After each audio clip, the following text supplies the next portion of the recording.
Should I pinch hit for you? I got it, man. Let me try it for a while. Welcome to Biggest Geekus. We're your host. I'm Randy. And I'm Joe. And I'm Patrick. And yeah, thank you. We got Patrick here today as a guest. This is episode 87 of our show. The date is Tuesday, May 10th, 2022. How are things, my brethren? Better than you, apparently, Mr. Scratchy Throat. Well, it's not really scratchy. It's almost laryngitis. So it doesn't really hurt. It just kind of, I can't talky sometimes. Well, if you got laryngitis, I think you need to leave him alone. I love Larry too much. You has the pox. Stay away from me. Nah, no. What'd you text me today, Joe? That was funny. Unclean. So I'm drinking tea with honey and lemon, and welcome to everybody. Looks like we got Legion Martinson in the house. Hope we have a few more. I think Max posted to the wrong thread because what's DS2? It doesn't have anything to do with anything. Nobody was talking about anything, and apparently we don't have anybody much here. Okay, so that's good. Get with it, Max. Come on. Can't talk. Everyone at Cabin Con is doomed. You know yes. it. And since you are listening now, what the hell does DS2 have to do with anything? What is DS2? That's what I want to know. Oh, okay. Oh. Well, don't worry. Patrick's going to give us the lowdown tonight. Yeah. But let's not start strange in the multiverse of sadness. Patience, sir. We got lots of good stuff. Yes. Weirdos. DS2. That could be anything. Of course, we're talking about, or more importantly, Patrick is, because neither of the other two of us have seen it. No. I don't think. No, I haven't, and I'm not going to. I listened to Critical Drinkers analysis, so I'll have a couple of comments, but nothing from direct. I have pretty on the nose. Yeah, I have guesses, and that's about what's wrong with it. But anyway. Yeah. All right, man. Call-ins, emails? Nope. Oh, we didn't get to say how we're doing. Oh, yeah. Only you, because you're the one that's so important. That's true. Go ahead. Gimp. Anyway. I didn't game this week. You suck. But there's going to be massive gaming this weekend. Yeah, baby. So our boy Patrick's keeping it on the. And you better make it. Oh, I'm going to be there. I don't care if I have to snuggle up to Joe and get him sick too, but I'm coming. I'm not actually sick, folks. I got laryngitis. I get this every year in the spring. So my couch street. You know, you often hear that a lot at Cabin Con. Viruses run from me. True. So how's Patrick this week? How's your week been, bud? I am absolutely blasted tired. You look tired. Working hard? Yeah. Well, I've got to work for two people. Yeah, that's. Are you still? Did you lose somebody? We know. Okay, gotcha. A good friend of ours needed a little help. Hey, not gonna call anybody out. Are you coming for sure Thursday though? You're gonna be there the first day? Oh yeah, I have all my shifts covered. Sweet, good deal. I'm gonna be riding up with Larry Elliott. Oh, okay, good deal. I tell you, as much as we can. I mean, if it rains up there, it may be a mess. So bring those boots. I think Saturday. There's some expected thunderstorms. Okay. I didn't look up the weather for the area, just here, and it's supposed to be. I mean, today was only supposed to get into the 70s, but it got into the 80s. So weather for the area is mid 80s. And it's supposed to be. I mean, today was only supposed to get into the 70s, but it got into the 80s. Who's doing that? Weather for the area. Somebody's got an audio problem. I fixed it. You better. Notice the fix it. You better. I will. And I opened the portal to the multiverse of madness. Yeah. Except this one was better. Okay, Columbia Chavez. Saturday and Sunday rain. Okay, that's what Martinson says. Okay, cool. All right. All right. So yeah. Why don't you jump us through the first segment, Joe, and I'll take the second one. All right. So we have no call-ins and no email, except for the email account over at biggestgeekuspodcast.com. Oh. Got some spam. Ooh. But we'll keep that. We'll keep that down on the download. Get them meat products out of there. Well, one of them looks like a we're going to talk twice as much as normal, Right. which will make it twice that much better. Yeah, true. So they were scams, both of them. So anyway, apart from that sad news, on Twitter there was a bit of a I don't think the orc thing is still going on. No. So much on Twitter in the Twitterverse, but violence in gaming did, and it got all kinds of people talking about it and yelling at each other. And I just made an innocent comment that violence in the game is imaginary. It's all fake, and it's just a game. So what? And do they lose their mind when you defeat armies in Risk? Is that too much violence? Right. But I only got a little bit of pushback on that. Someone claiming that nobody believes that the violence in the game is real. I'm like, you haven't been to the world, have you? Yeah, we got some crazy people. And of course, it was demanded that I show them, produce tweets and such. And I was like, no, I'm not doing that. But mostly it was, that's crazy talk, because it is. It was that, on RBG Pundit, they had that dude who made this tweet. I forget his name, Kitesman or whatever, but Pundit goes into great detail. But long story short, the guy clearly, I don't know if he's ever played D&D. He doesn't seem like he's even read it, because I don't know how he could think that. He definitely has never played it, because he doesn't know what he's talking about. If it's the one he did a video on, it's some Asian dude, and I tell you, I looked up his Twitter, and he's an actual game designer and has designed a game called Rogue 2, which is a dungeon crawler. And guess what? It has combat in it, which makes him a hypocrite. No. A giant hypocrite. That doesn't seem possible, Patrick. Well, I think on his tweets, and sure enough, he's complaining about violence in D&D. Whatever. I think what he's making it out, and this is what I think RPG Pundit was saying, was that he's saying that it's all the same. Violence is violence. It's violence. Imaginary violence is violence. Not imaginary violence is violence. It's all the same thing. Kind of a weird. I don't know if it's a Marxist take or a postmodern take or just brain dead take. But brain dead take, like silence is violence. That kind of brain dead. Yeah, take. Right. That's and look, the idea. I mean, Pundit made it really clear. Even if you want to give him, let's go down the murder hobo route. Pundit made it really clear. Here's the deal: you play heroes. Even if your group doesn't play heroes, that's the premise of the game, and you're out to vanquish evil. At worst, you're mercenaries doing good things to get money, and I just don't think. I don't know. It seemed inane to me. The guy just seemed like an idiot. Yeah. Who knows? He didn't. He was. I think he was also trying to sound intelligent somehow. I don't know. Many of them do. Didn't work out for him. Not really. As they say in the biz, he got ratioed. Yeah. Bum, bum, bum, bum. And I watched Aaron's the first 20 minutes, because everybody pretty much stated their position on Aaron the Pedantic's video. There's links here in the description whenever we're done. But was there anybody on there saying violence was super bad in D&D or that it was real or something? No, they were all they're the same thing we're saying. It's there and it's part of the game. Really, no big deal. It's not even incredulity. It's just like, do you even know what you're talking about? Do you understand English? It's the modern thing to do, I suppose. Right. Well, moving along, because violence is. And there's folks that are.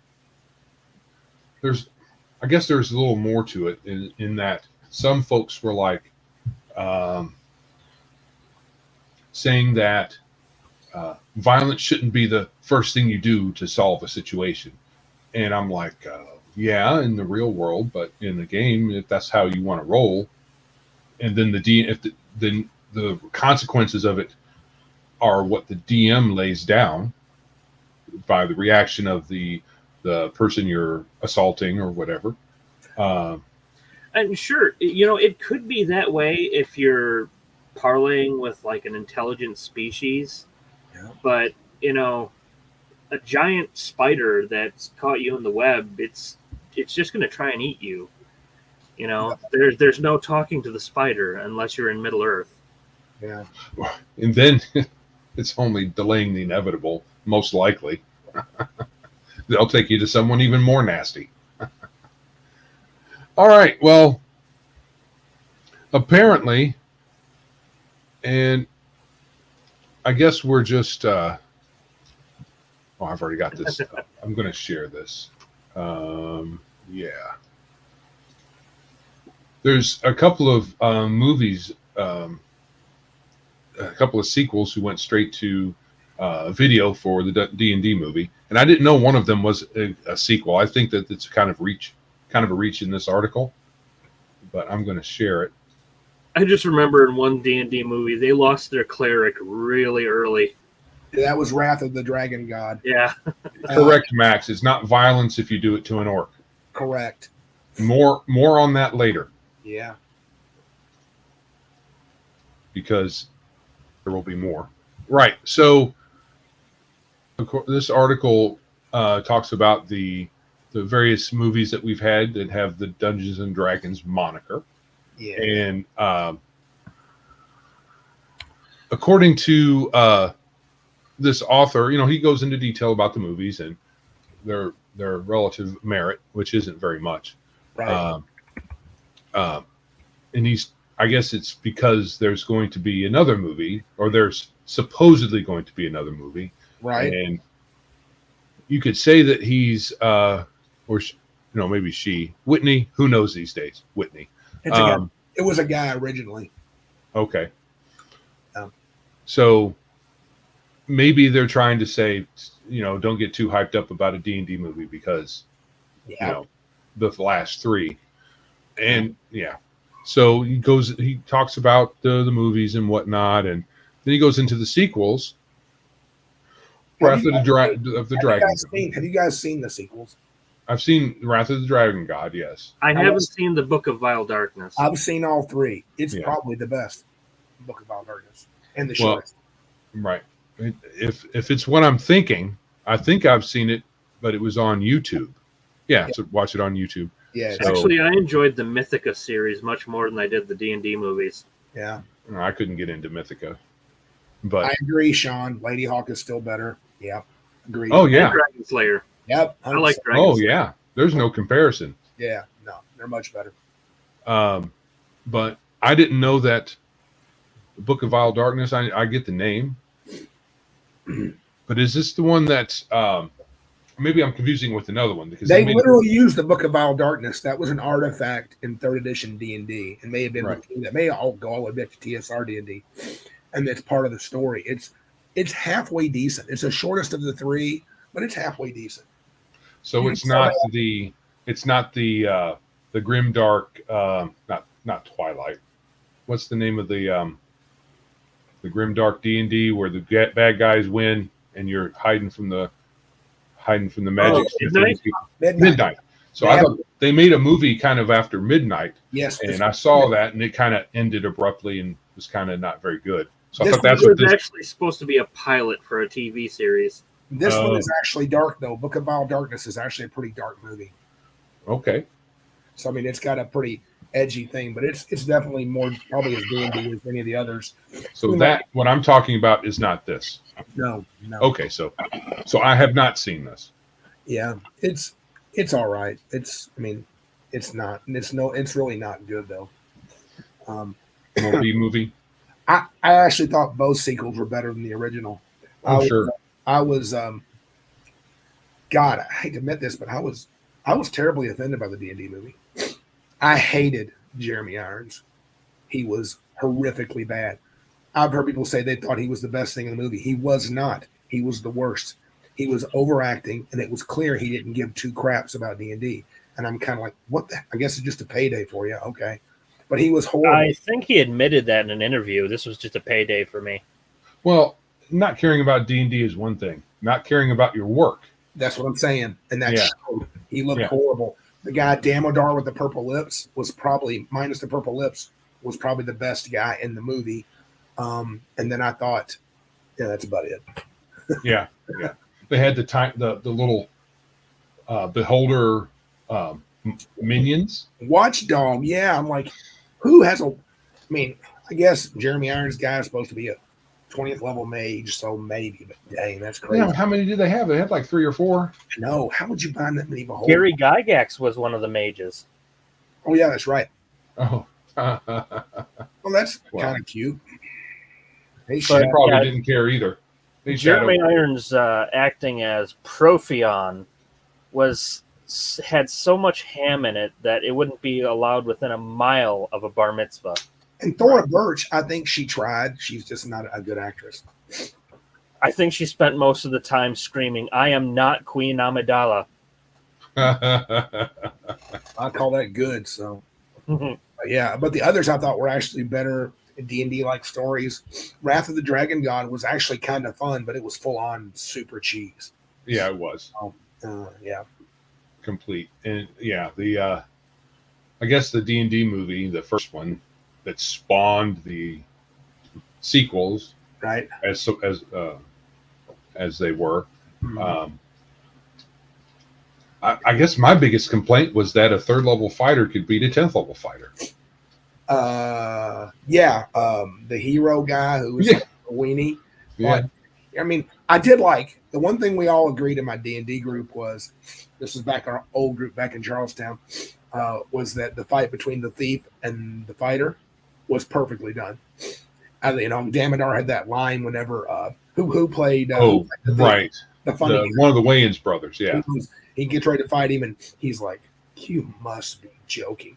And I was like, "Yep." Because that was 2nd edition D&D era, so it's like you have 0 chance, thief, in a one-on-one fight, you're done.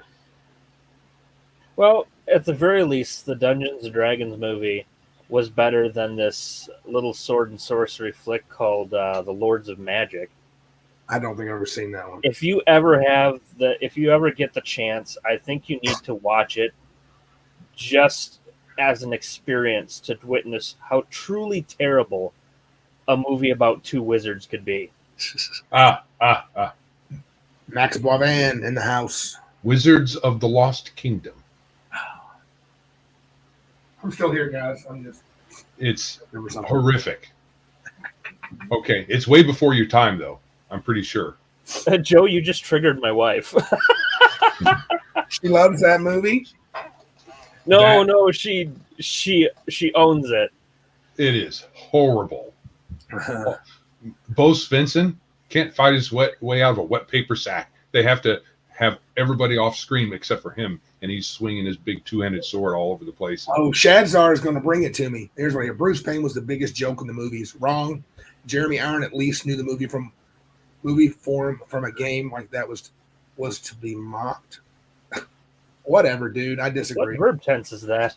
I don't know. I don't disagree with this. The failure was the writing. Yep. I didn't hate Damon Wayans. We got really different ideas, Shadzar. Director had no idea what makes a movie from. Okay, that's fair. But I didn't hate Damon Wayans, and he could have been good comic relief, but he needed a lot of support around him, good actors. Yeah. He could be funny periodically. He had too much time on screen, was too significant at times. But I disagree. Bruce Payne was great. Jeremy Irons You was have both of them? They didn't make a sequel, did they?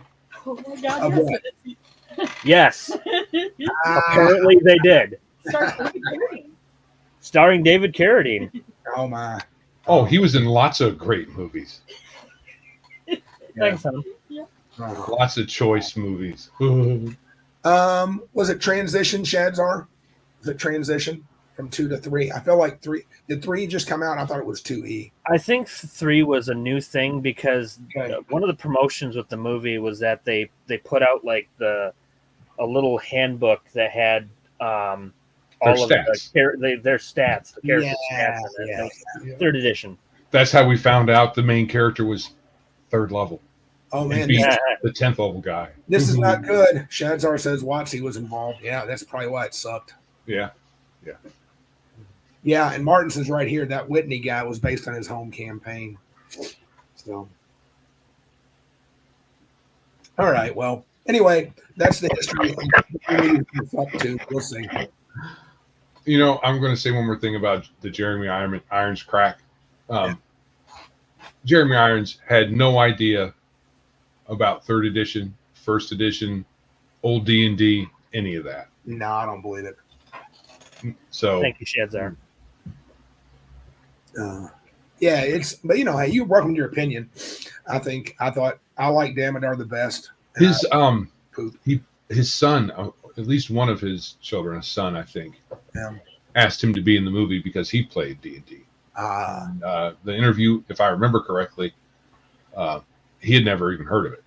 I had heard that Michael Keaton had the same situation when he got offered Batman. Right. And his little kid went crazy, and he's like, "Oh my God, I'm playing this dumb superhero." And he said, "I remember him because I read some of the comics. And he was like, dang, this guy's he's kind of deep." Yeah, that's why. Yeah. Oh my God, I just blanked on his name. Dave. Who? Dumbledore from the first Harry Potter movie was played by Richard Harris. Richard Harris. He took that role because his grandchildren begged him to. Both the Dumbledores were good, but I liked him best. Too bad he passed. Yeah, it is too bad. He was awesome, but okay. Well, and that's enough. So the new movie doesn't have much to compete with, in my opinion. So I mean, you can argue if you can get past the woke bullcrap that you know is going to be in the new one, it's probably going to be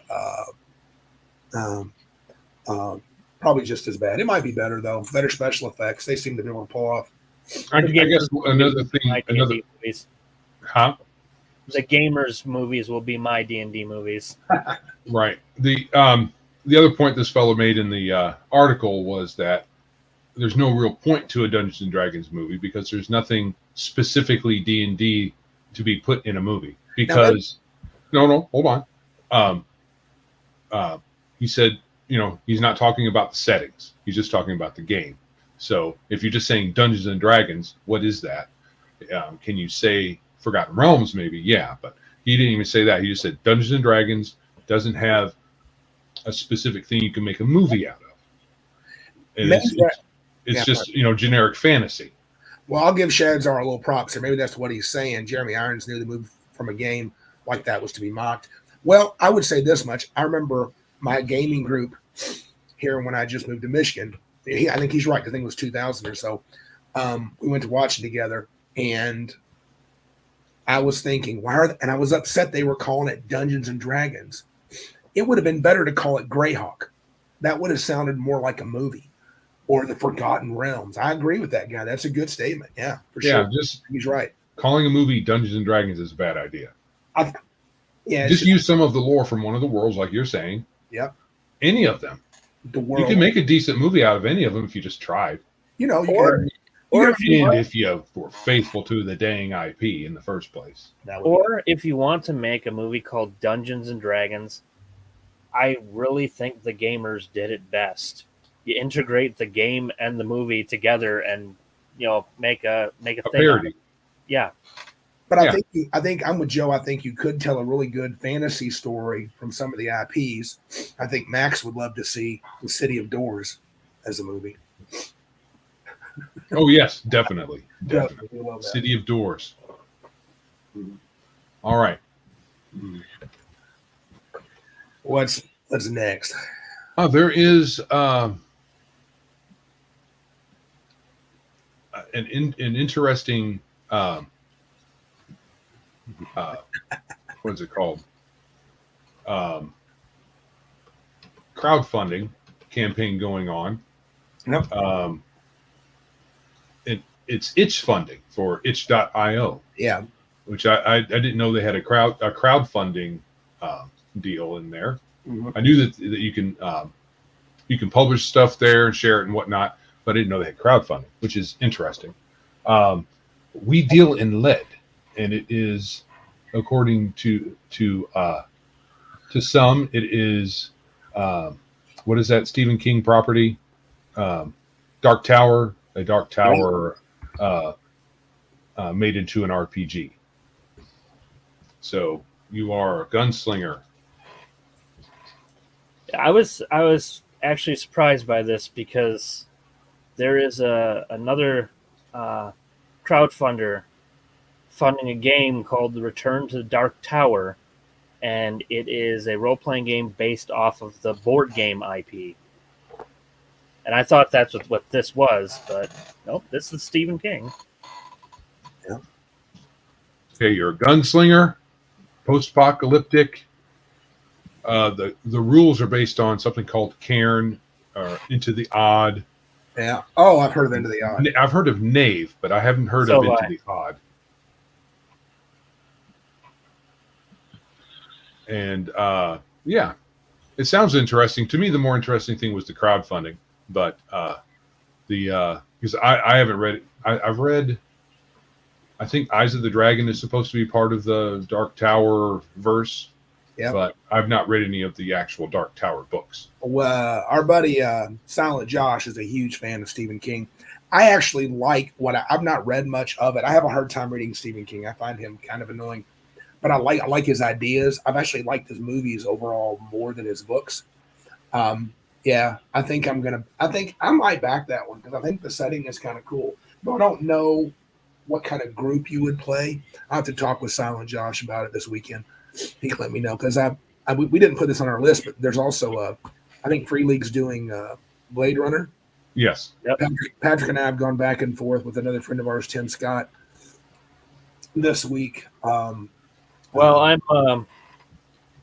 am backing Blade Runner as a proxy for Jeff. Oh, and okay. I'm piggybacking off that for an opportunity to get more of Free League stuff. Yeah. Oh, I think Mr. Max Boivin has the new D&D movie perfectly down. New D&D movie will be about a stunning and brave black trans woman and her fight against white supremacy. Guaranteed. Yeah. Yeah, I think that for me, the more interesting part about the story, though, is how Itch does its crowdfunding. How does that work? Well, with more traditional or more, I don't know if you'd call Kickstarter traditional, they were the first they call it mainstream. Yeah. Is you have a window, and once you get to that window, you're done. You have to make your funding by a particular date. Oh, okay. Itch funding does not do that. Oh, You just keep going until you meet your target money wise, and otherwise it seems pretty similar. You have goals and different things you can get, but right. That seems to be a little more in the creator's favor because there's not the onus of you have to get it done by this date or fails. So to me that was more interesting. Mainly because I don't know much about Dark Tower. Yeah, I like the art on here. Yeah, and I mean, it's not the most fantastic ever, but it's certainly interesting. Whoops. Boom. There we go. Yeah. Interesting. It's iconic for sure. Distinctive. Yeah. It's dark. Yes, and gritty. It's as long as gritty. Alrighty. And what's our last little bit? I didn't title that one. It's something about diversifying gaming. That was interesting. Yeah. Yeah. This is awesome. Oh, you might want to. You're showing the outline, dude. Don't give away our secrets. There we go. Yeah, it was diverse. Well, I was like, I think recently Gen Con gave away a scholarship to gamers of color. Okay, so yeah, this is interesting. So the title is "A New Wave of Grants is Building More Diverse Tabletop Scene." Right. In a very superficial way. I was going to say, how are they really? So people are giving money to get, like, just granting funds to let people make games. Well, it talks about where is it at? If this is the right article, I hope it is. Okay, you've moved the pen away. Right. So Tyler Crumrine, founder of a Possible Worlds Games, they are launching a creative exchange program and funding people to, make more RPGs, right? Yeah. And to grant an author and an artist these things, right? So the idea is that you get unknowns out there and people who are underserved, underrepresented, right? Right. Well, these two people, Lene Sturt, if I'm pronouncing these two people, an author and an artist, apparently. Yeah. Well, it goes into their pedigree, and they're not unknowns. They are established creators in the space of RPGs already, or whatever they do. Okay. So it's not like they're unknown maybe to you and I, Right. but they're not unknowns. Yeah, So there's probably some other motivation behind that. So there's that part that I thought was kind of crappy. Yeah. And I mean, I suppose you don't want to just give it to anybody who says I'm an artist. Right. But somebody who has lots of cred under their belt already, what is this doing? Yeah. This is just giving them more cred, and perhaps somebody else who's talented and just, doesn't have any exposure yet. Right. I thought that's what this was about, giving somebody who's talented but less exposed some exposure. But no, it seems apparently not. Yeah. But something toward the bottom of the article I thought was kind of funny. When you see community-funded games like Wonder Home and Thirsty Sword Lesbians becoming pillars of the scene. Pillars. It lets marginalized groups who have historically been particularly gatekept from TTRPGs. Oh, bullshit. Yeah. Correct.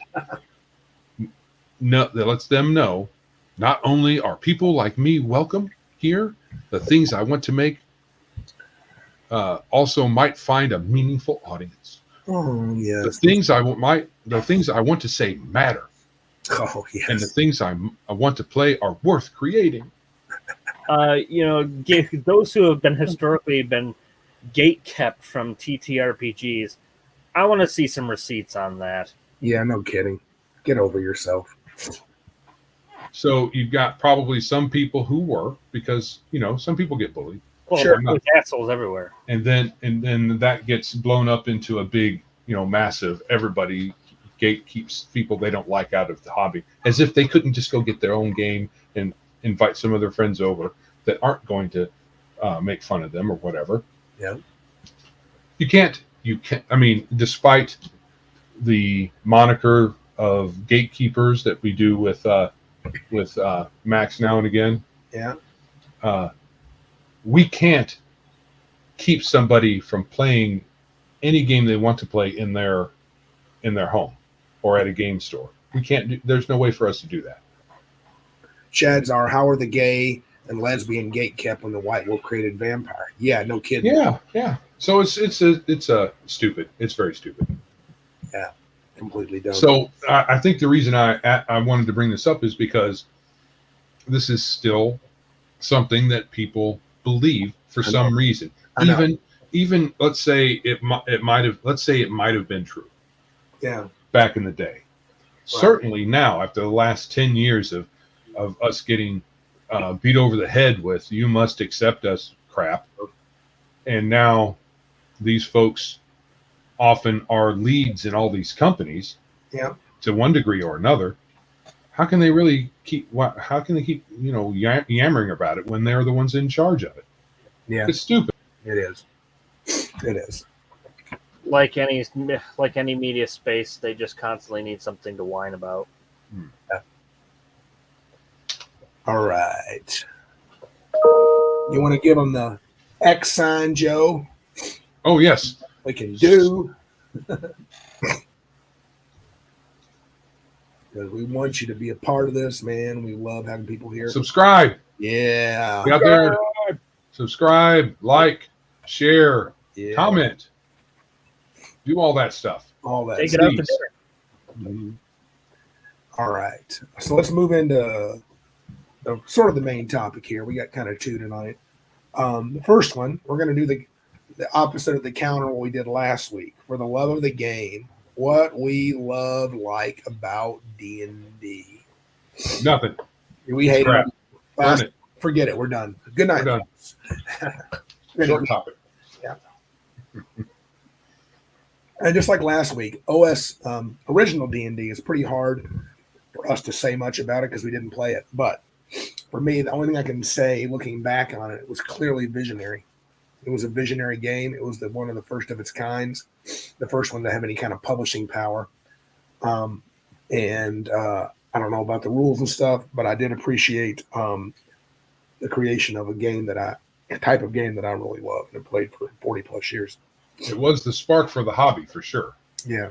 I mean, there's a couple of competitors, but I mean, at the time, but they all, in their own way, were a spark. The hobby, it'd be interesting to see what the hobby would look like without any one of them, especially D&D. Especially mainly D&D. I think it would be. I don't know how much I don't know. I'm not going to say it wouldn't be, but we'd be set. Certainly back, be different. We'd be set back a decade, I think, at least. Some, but any other comments for you guys? I know you guys didn't play original D&D either, did you, Patrick? Actually, that was the first thing that was given to me was the basic set. No, I'm talking the 3 white books. Oh no! That's what I mean. Mine were the red and blue boxes. Basic and expert, yeah. Rule cyclopedia. What do you remember when you first saw those? What did you love about them? Can you do that? I've got a bunch of stuff, but I want you guys to go.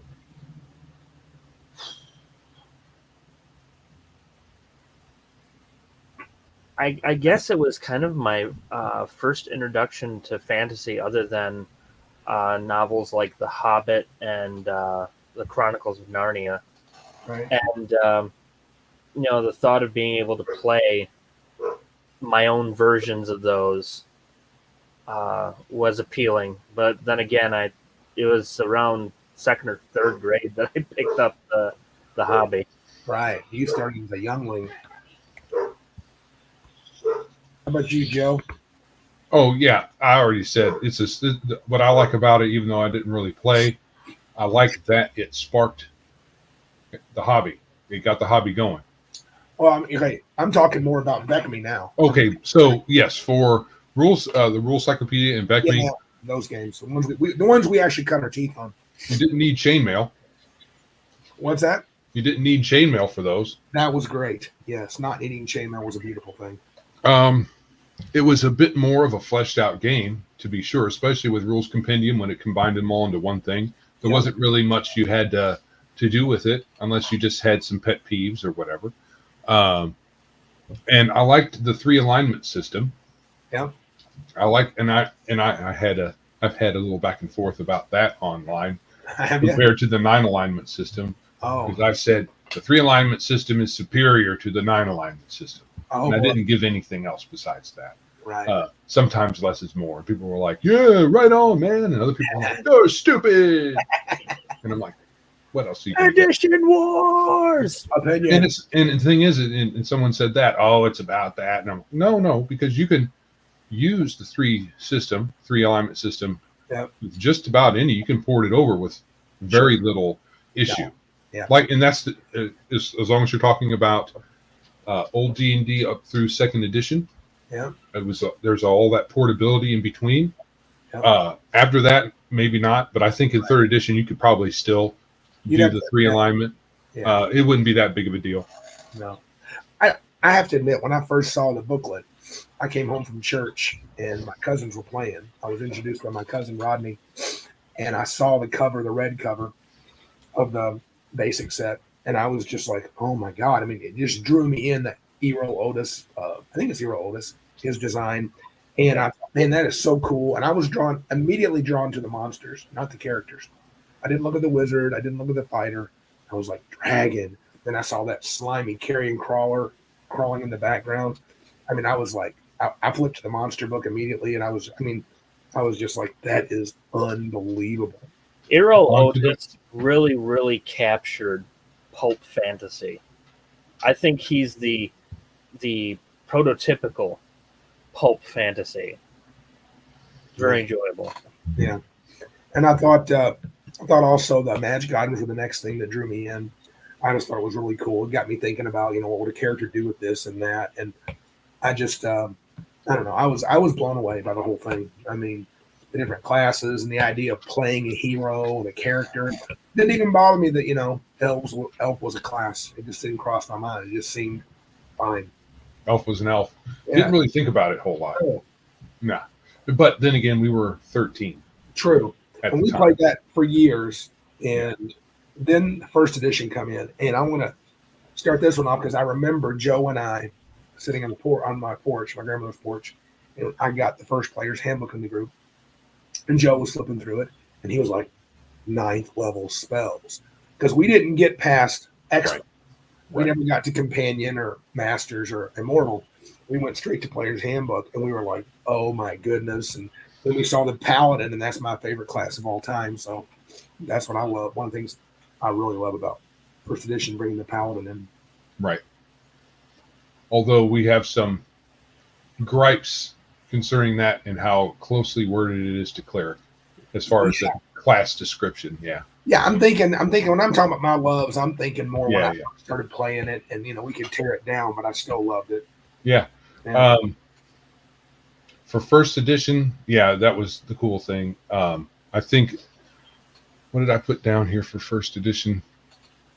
Because it has been a long time, and since we've played first edition as is, and that was in 13. How were we when we started playing? Well, Shadzar asked a good question. Did you wait for years? Yeah, I have to admit, I didn't understand for the longest time that there was a difference between basic D&D and advanced D&D. I never saw the books in the stores.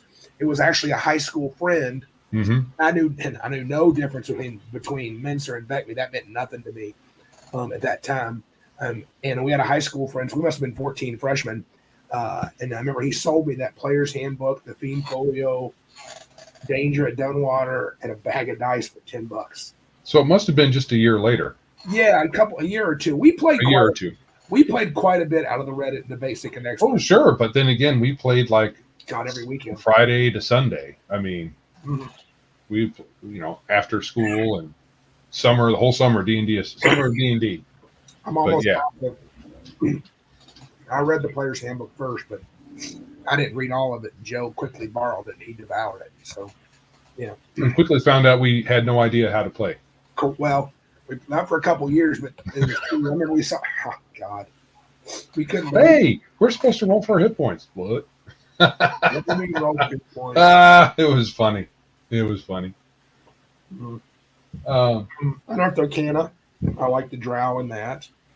I liked level limits on humans. I actually did back then. Yeah.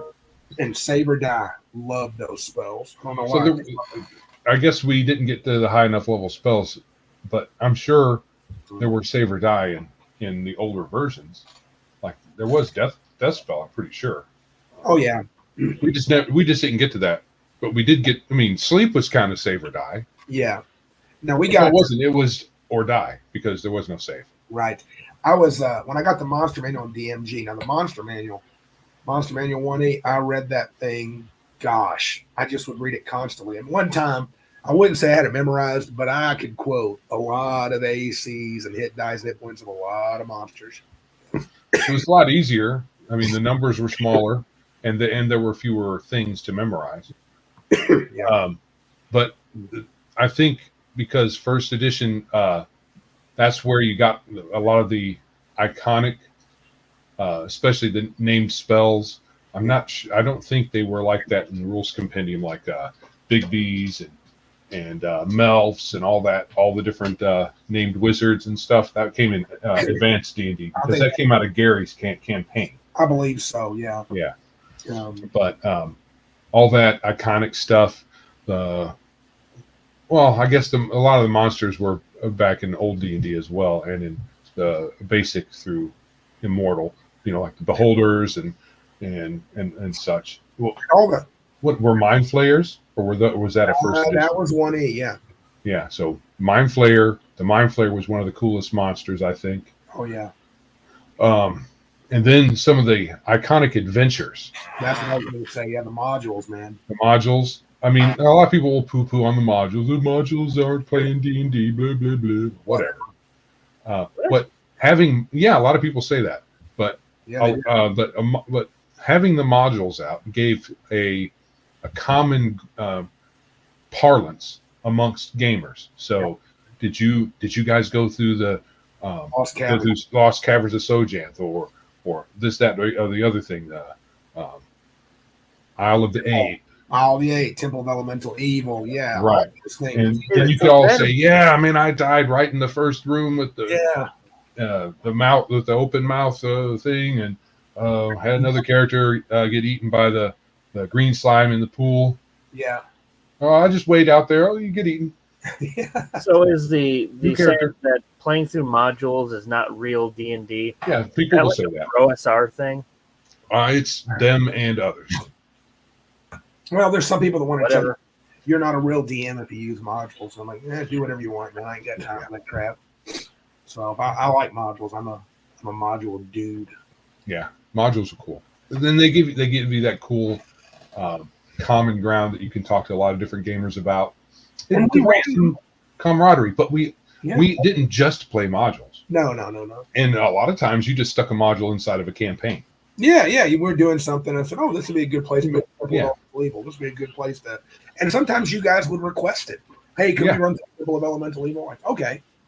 It had been enough time. And strangely enough, I just don't think I think because maybe I didn't run it the same way, and not on purpose. It was just, I remember I would read it for the second time and completely missed a significant part.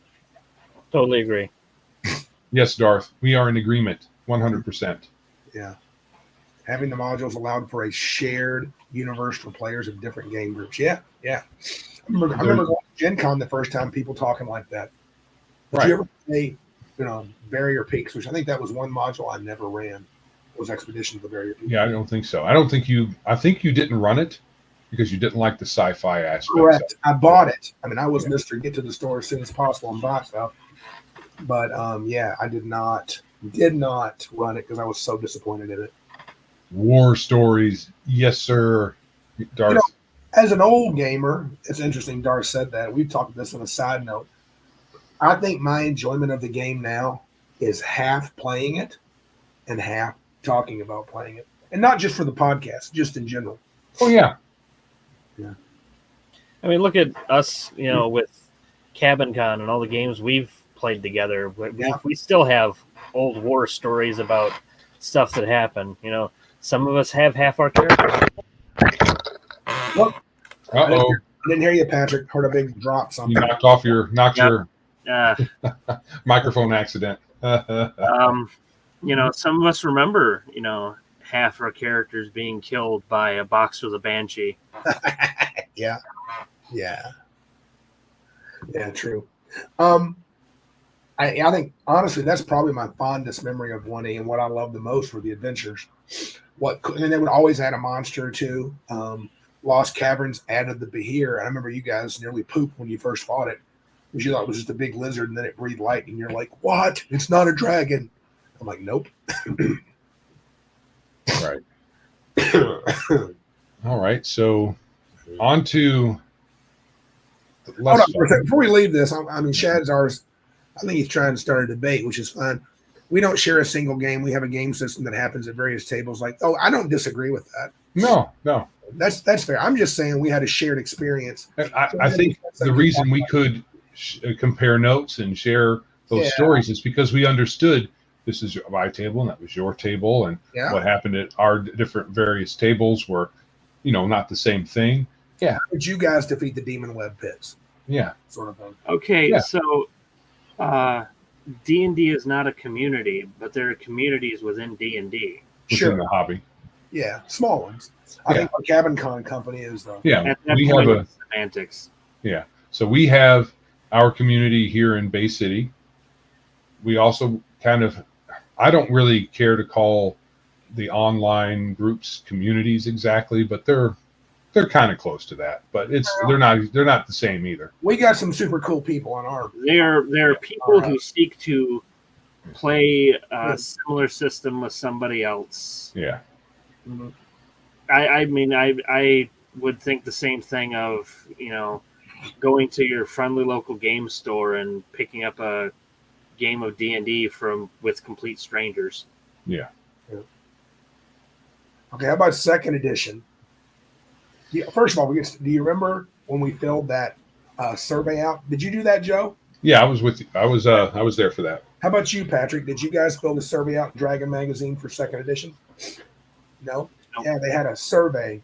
They were switching to second edition, and it must have been 100-something questions longer. I think it was 89 questions. And we sat for about an hour as a group and just I had one copy of it, so we filled it out together. That was interesting. Oh, yeah, it's true. Well, we should shout out to Legacy Game Mastering. Thanks, Shadzar. Remember, Joe, I told you Legacy actually used Joe's statement that D&D is not a community. Yeah, that's a tweet that he used. Yeah, Legacy Game Mastering. Yeah. I don't think we're saying anything different. Yeah, we're not saying it is. Oh, we got a debate. Cal says sharing the same interests as a community. Okay, fair enough. Whatever. I don't think it is. I mean, but it's not. Who cares? It's words, right? It's labeled however you want. But I think I don't know. I don't think we have a community as a. I'm not in a community with every D&D player. No. But when we do get together, where we get together at, either online, at a convention, My or place. your hometown, your home base. Yeah. We can have shared stories, and we can all compare notes about when we went through the various modules, or just fought a particular kind of monster. Yeah. Or we can share differing notes on different styles of play. So, and all that's good stuff. And I think it's a little bit of just choice of words. Mr. Boisvan says, I feel like the people in your chat and Legion of Myth chat and other Gatekeepers chat is kind of a community, always the same people. We kind of know each other. Yeah, I mean, that's true. We do know each other. Again, you use community. With community, I feel like there's something a little bit stickier, but I do think we're developing as a large group. I mean, I see the same people on all the different, podcasts and shows. So, yeah, I mean, I can't totally disagree with that. Right. Yeah. So, second edition. Yes. I remember the survey. Yep. What I don't remember is knowing really anything about any of the controversy going on at the time. Yeah, I didn't get any of that, even though it saw a big change. Oh, you mean the controversy of the Satanic Panic part? No, not that part. More the kicking Gary to the curb part. No, I didn't hear that till it was already done. It was way later. I think not until third edition came around. For me. I felt like I did have an idea that happened somewhere. Thankfully, I experienced very little of the Satanic Panic. Yeah. It didn't hurt me that much. My mom had her initial worries, and then she met my friends and stuff, and she realized just how goofy all the fears were. We passed around the chick track and laughed about it. Yeah. I thought it was a joke, and they're like, "No, this is real." I'm like, holy crap, this is stupid. Yeah. He hasn't read the rules. Of course, that's what a dummy would say, like I was. He didn't read the rules. He should know that you don't. That's not the power you get at sixth level. You had to kill your parents, then you'll make sixth level, something like that. It was stupid. Right. But yeah, the biggest thing I remember about second edition is the level caps. So I'm not the best person to talk about about second edition. Yeah, well, I like the level caps initially. The spell level caps. My thought was, spell level caps. I thought that was good. Darth made a comment that I agreed with. He said he liked the ecologies in the Monstrous manual. Yeah, I really like the Monstrous manual, both versions, the hardback and the original binder type thing. That came at, I think that came as a result of the survey, perhaps. The binder started. The binder was first, but then folks complained, and they made. Well, I mean, the ecology's part. People wanted more info on the monsters. Right. Yeah, that's true. Let's see here. I think also in second edition, Specialty Priest, I was a big fan of. I love the color of the monster manual. And the settings, dude. I was in love with the settings. Loved them. They were coming out with them left and right. I thought they were great. I was snatching them all up. Thaco was nice. I appreciated Thaco. Was better than the Matrix. We played this the full run, dude. We played from beginning to end of second edition. Yeah. So we didn't miss a beat. And the Dungeon Mag, I think the Dungeon magazine come out during first edition. It may have. But that's when I came into my own. I was collecting. Yeah. I don't know the timeline on that. I got subscriptions, and I was really into it, like crazy. Yeah, you were. So I loved it. I read them cover to cover. I was into it. So yeah, those are my favorite things. And I know you played second, right, Patrick? That was your big game. Sorry, I was trying to get my wife to come and feed Mordenkainen, and like leave me alone. Yeah. What was the question? I'm sorry. Second edition. What you? I know you played the crap out of that, right? Mm-hmm. What would you say is your favorite things about second that you remember?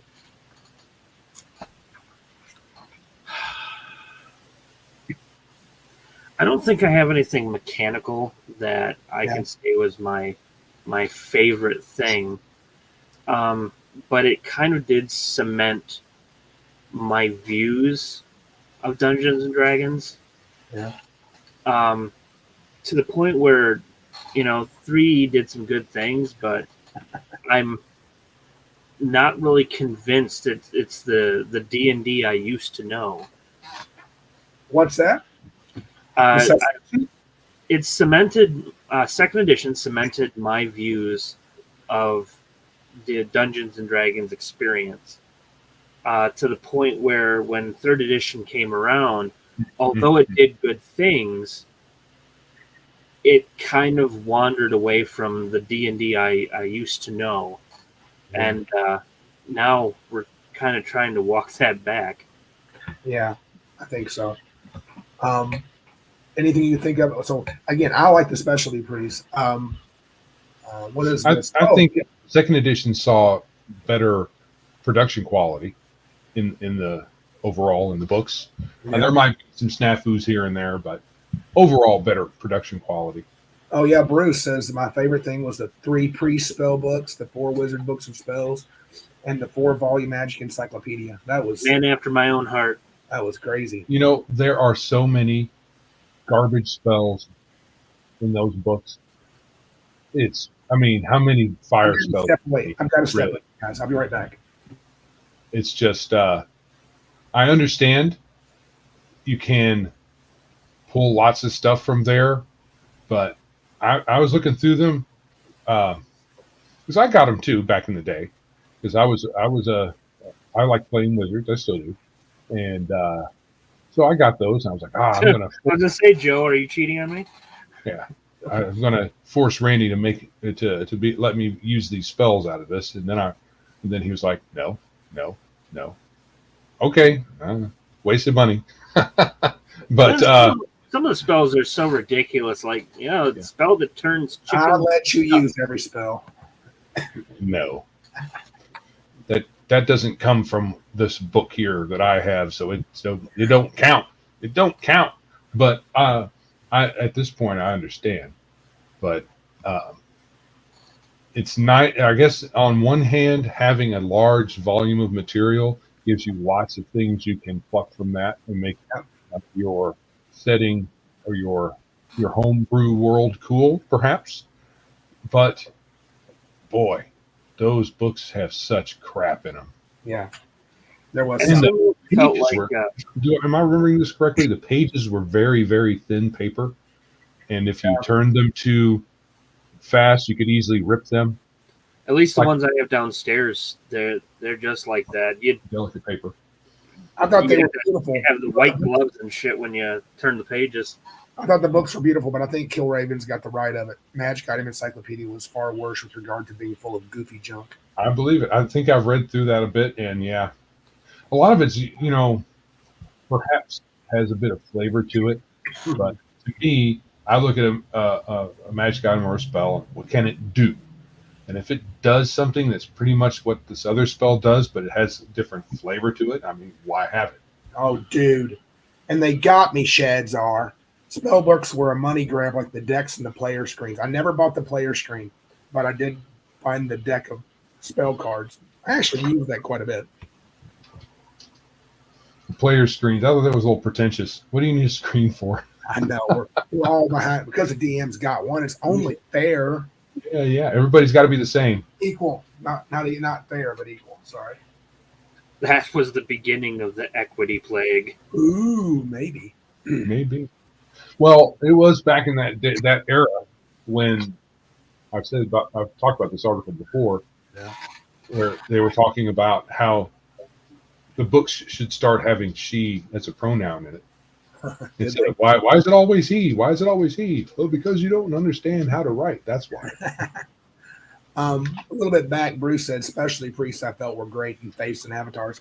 I had all three of those extra booklets, and I think they were neat. I was really impressive initially. They didn't end up being as good as I had hoped for, but they did have some really good ones. There were definitely clearly ones that were better than others, but that makes sense. I mean, even though you find it frustrating, I mean, if you're a god of peace and if you're a pacifist deity, your priests aren't going to be as good as fighting as like a war god. You're just not going to be. Or for the Munchkin in you, there's the Spells and Powers book where you can just give yourself all the spheres you need. Yeah, and that's when I really was saying, I got to punt on this thing because Joe knows he bought those, and I was like, nope, I'm not using Well, I got them because they were player options, right? Sure. One of the player option book. So I got that one. And I was like, oh, okay, let's read through this. And I didn't get a chance to look at it much before coming home from, had to have been after my job training, AIT in the military. Now, there's some truth. Killraven. If you were into Realms Lore, the three-faced and Avatar, yeah, they were gold. Yeah, there's lots of lore in there. Lore, yeah. But so after getting back home and starting to really get into the book, after I looked at some of the wizard options, I was like, this is weird. Yeah. I mean, hey, we have a spell point system. That's not really a spell point system. Right. Yay, thanks. Let's make it even more complicated spell allocation system for you, because we had Fancy spell casting with more steps. Yeah, no thanks. That was weird. And then I thought it was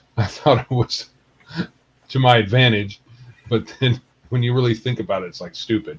The whole, you can take your strength stat and take away your ability to carry heavy things and make your ability to hit things harder better. That makes no sense at all. It doesn't. It's really dumb. It's really splitting dumb. each one of the stats into two subtypes. Yeah. Hey, was that a preview of the archetypes from Pathfinder? Because that was a kind of cheeseball crap. Well, it's cheeseball stuff, but I don't know if it's that. But I'm just saying, I wonder. I mean, to me, that seems like a predecessor to that. But you know how much I hate the archetypes from Pathfinder. right. They're such cheese. Agreed, Bruce. Spell points are superior to Vancian spell casting. But they have to be spell points, a true one, not one like in Spells and Powers. Welcome, Larry Elliott. And you can't get that many. If you have lots of spell points, it becomes kind of a cheese game for you. Yeah. Can I, Mr. Elliott, can I share some of your news, or do you want to share it, or do you want me to keep it on the down low? He's got some pretty cool news, but he may not be ready to share it. Oh, did he win the lottery? Is he sharing it with us? He's given us all the money. That's right. He's won $10 yes. million. He's paying for Cabin Con, and we're going to do it in Florida this year. Oh, right. Yeah. But since we know that's not happening, that cannot be the truth. No. So I won't spill the beans. He might want to surprise everybody at Cabin Con. It's pretty cool. All right. He said go ahead. Oh, Okay. Mr. Larry is a grandfather. Oh, okay, cool. Congratulations. Yeah, his daughter just had a baby, so That's fantastic Groovy. news. Yeah. Congratulations, Larry. Grandpa Larry. He's officially old. So, all right, let's move into WotC D&D. Okay. Do we have to? We have to. Now, Joe, let's be honest. When it came We about, liked it back in the day. We did. Loved it. I We tell you dug what, it. the things I still like about it, better than second edition, and I know I want to get some crap for this. I could actually use my stupid miniatures and maps, and it made sense to actually use them. We were Right. literally counting squares for movement. And we got into third-party support that was officially okay with the OGL, and it led to some really good variants. So, Yeah, I think the OGL, while initially there was a huge glut of crap that came out, there were some clear superior products. yeah. And that's fine. That's actually a good thing that a lot that happened, and you had all these people kind of competing in the same space, and a lot of it, unfortunately, you had game stores that picked it up, and it ended up gathering dust for them. Yeah. But that's how markets work. And the OGL allowed the OSR. Yeah. It allowed it. Yeah. I didn't like the aesthetic of third edition. Really? Yeah, something about the art direction and just the way things were put together just, I don't know, rubbed me the wrong way. Yeah. Some people, there were lots of edition has only exacerbated that. lots of spikes and buckles and stuff like that. Yeah, but I think that the third edition books were a continuum of a higher quality product in general, as far as typesetting and layout and art and all that stuff. Shadzar, I don't know about that, dude. I'm talking about the clones and stuff. You can still play old school role playing, but I think the OGL, I think you had to have that. Are you sure, dude? To actually make the OSR products back in the day, I think you did. Pretty sure I don't you think did. Swords and Wizardry and Labyrinth Lord would come out, but okay. SCOTUS games? What are SCOTUS games? SCOTUS. The Supreme Court of the United States. Supreme Court. Oh, game rule.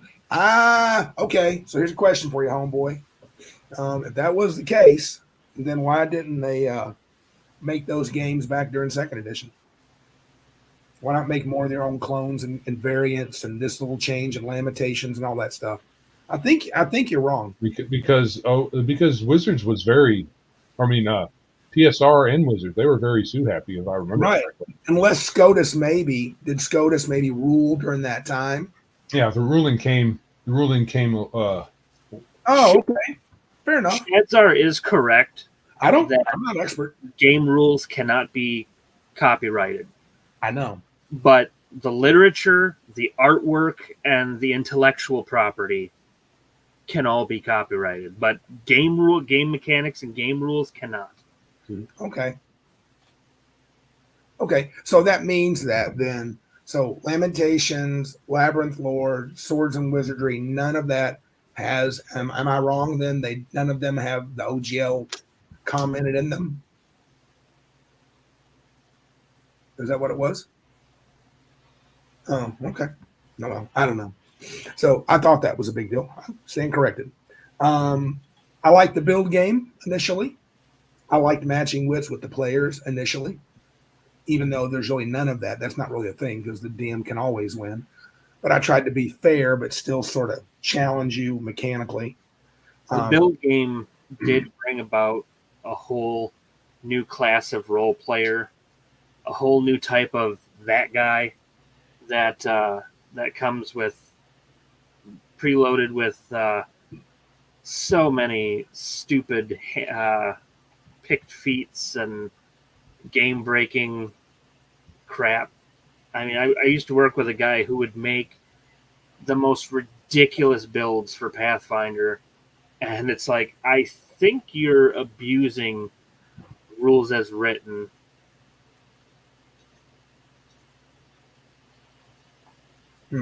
I tell you what, though, I did enjoy it. What does it say? Shadzar watched. He got to keep the word mark tap, but nobody could be denied turning a game card sideways. Oh, okay. Oh my gosh. WotC sued this one digital card game called, I think it was called Hex, and the lawsuit had so many things in that were like, if WotC wins any of this, no other games in the world can be made. Like, they tried to say that they copyrighted the starting at 20 points of life, turning a card sideways to get its abilities, using dice. It's like, okay, then you have a case against every game in existence. Yeah. Mr. Blevin made a good point. I said he liked that you always had to roll high in 3E. I like that too. That was a good thing that I really enjoyed. I don't think a person that min maxes is necessarily a bad player.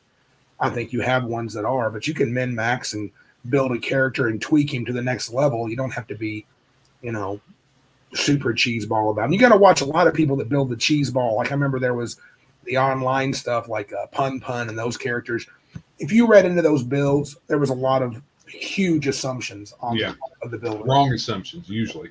That the DM would allow them to do this, or then it was wrong a lot of times. Yeah. Sometimes the DM had to act as an auditor too. Yeah. Because a lot of the build game was rife with cheating if you didn't know every single rule. Remember a certain somebody who used to come to Cabin Con who routinely cheated with character builds? Yeah, but also there's honest mistakes. It was such a fiddly system, you can get the +1 in the wrong place. Shadzar made a good point with character builds and other men's wives. Sorry, not Shadzar, Shadow and Son. There was a good point. There was never a problem with broken builds back in first edition. True, because there were no builds. Yeah, not really. There's no builds. So no, but I know people like to poo-poo on min-maxing and character building and stuff like that. That's not D&D, blah, blah, blah. Right. And, as someone who participated heavily in the build game, I still played my character. Yes. I didn't just bring a collection of stats to the table and say, let me at the monsters and then not care about anything else. So when folks talk about min-maxers, a lot of times they often lump the worst ones, and we've seen some bad ones, in with the rest of us who like the build game like I did, because the imagination of your character lent to the build game, and they went back and forth. And you could imagine finding some lost master on the top of the Himalayas teaching you new things that nobody else knows. Yep. That kind of thing. I mean, there's no when you're using your imagination in the game, you can imagine getting these things, and then you can portray that as your character in game without getting stupid about it. I agree with Killraven here, though Shadzar doesn't. Regardless of how it felt afterwards or toward the ends, I think 3.0 was a good faith attempt by people to make a better version of D&D. I think it was. But I think the 3 saving throws were a vast improvement, and I still maintain they're a vast improvement over second edition. I think that now, I'm not saying they were good because they part of the build game. I thought the multi-class rules were simplified in third edition. Yeah, but I think it was a worse version. Yes, agreed. But it was at least fairly easy. You're not. I got 3 classes. I get a new hit dice, roll the dice, correct. 3, and all that kind of stuff. Yeah, but it ended up being what seemed nice on paper after having played the game for a long time. Mm-hmm. Ended up not being. I mean, it didn't end up being as good. Yeah. Yeah. It's certainly simpler. Yeah, a lot of things that I liked initially about third edition, I don't like now after a long experience. And we played thirds full run too. We did 3.0, 3.5, and Pathfinder 1E to the very end. So we played a long time. I liked CR initially, though I found out it was not very good. I liked the unified experience table until I realized it was all about, I don't know, it was weird. And then point buy was cool because it was new. I did think all classes and all races seemed good, but now I don't. Yeah, so what seemed to a lot of us that may have been improvements ended up not being improvements. However, Yeah. one improvement I think still is better. Yeah. Is that they didn't have the percentile strength. Yes, that was better. I didn't really. I was like, no percentile strength. Oh yeah, this is better. Yeah. And I think it's. I still think it's better. I do too. Now, percentile strength marks first edition with its distinctiveness. It gives you got a first or second edition character if they have a percentile strength there. Yeah. But I don't think it's superior. I think Mr. Bobbin's right here too. I didn't like how they attempted to balance all the classes. Yeah, I agree. I think that was far more evident in fourth edition. Yeah. To the detriment of the entire design. Correct. But that's what everybody had a healing spell. Everybody had an attack spell. Everybody had spells with the serial numbers filed off. Right. In third edition? Fourth. No, fourth edition. Oh, fourth. Okay. Yeah. Right. I did like the well-defined conditions and descriptors, though after a while it got tedious keeping track of all that. You got to know what a spell-like ability is versus what's a supernatural versus what was the other one? It was an extraordinary. Some worked against anti-magic, could work inside, some couldn't. It led for a heavy-duty set of rules understanding. And a glut of descriptors. Oh gosh, you got crazy. And I think it got worth it under, huh? Stacking bonus types. Yeah. Lots and lots and lots and lots. But I also liked about WotC D&D. Yeah. Because this is what it seemed like. It may not have been, but it certainly seemed like it saved D&D. It did. Because it seemed to us that the game was going to go under. Well, TSR had that stretch of time, Joe, where they weren't putting stuff almost out. A year. I mean, Wizard of the Coast did save the brand. Yes. And I'm with you. I thought, wow, good, we still have D&D. I wasn't expecting a big change like what we got, but I was down with it. I really was. Right. So we can look back at when we played, we enjoyed it. I think a lot of it was the idea that they saved it, and we were happy about that. And we weren't really all that invested at the time in game purity. Mm-hmm. Not like we are now. Right. I mean, and I think when I made that big list, I just rattled off for 15 minutes and you guys commented. The only things I can say I actually truly like now, I like ascending AC. Yeah. I like getting to use my miniatures and maps, though I don't need the grid movement. And I still like the saving throws and the well-defined conditions, though I don't need as many. So. Yeah. So looking back, I wish they would have the rules themselves, apart from homogenizing class and race. If they would have left the lore alone to a large degree, it would have that would have saved them a lot of grief from us in the future. And then if they would have left in level limits and stat requirements, they could have done all the other stuff and been fine. Shedzar made a point that I actually really agree with. They removed D&D from D&D to make one RPG for all things. Yep. I think that was a huge problem because you see it right now with even every single new role-playing game, you used with the world's greatest RPG system, 5th edition. Everything's a 5th edition variant. Somebody makes a cool new setting. Oh, it's for 5th edition. We didn't want to make our own rule set. We just used 5th edition. There's a glut of 5th edition D20 games, and it's like, you guys could make your own system for this, and I may even be more interested in it. Well, Shadow and Son said one RPG to rule them all goes against everything he believes in. I'll be honest with you. At the height of my love for 3rd edition, which was right around probably the 2nd or 3rd year of 3.0 when I was really loving it, and even beginning of 3.5, I love that. I was like, great, let's play D20 forever. I had no interest at all in playing any other game. And I remember telling a friend of ours who was a big vampire guy, I said, they're going to make a vampire D20. And he goes, no, no, no, no. Well, he was partially right, and I was partially right. They made World of Darkness D20 by Monty Cook. And, you know, It didn't go anywhere. yeah, I mean, I think Patrick's got a point. Back then, I was not into the diversity of the RPG hobby.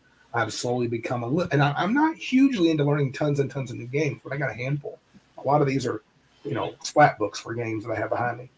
And there's lots of role-playing games out there that, you know, D20 is really, really married to levels and classes. And there's lots of games I like out there that have nothing to do with levels or classes. You know, D20 does tend to pigeonhole characters. And with as many options as they give you, you know, you do end up getting pigeonholed a lot of times. And there's a lot of games out there that get you away from that. Yeah, but, you know, the truth is I just, at this point in my life, I don't want a lot of different games. I don't. Well, that's fine. I mean, I don't. You're old. I don't. Yeah, no, that's fair. That's fair. I'm not interested in learning 57 new games. Right. At this point, I'm interested in getting into a campaign and playing the shit out of it. Right, right. That's what I want. Yeah, and this thing here, No shame in that.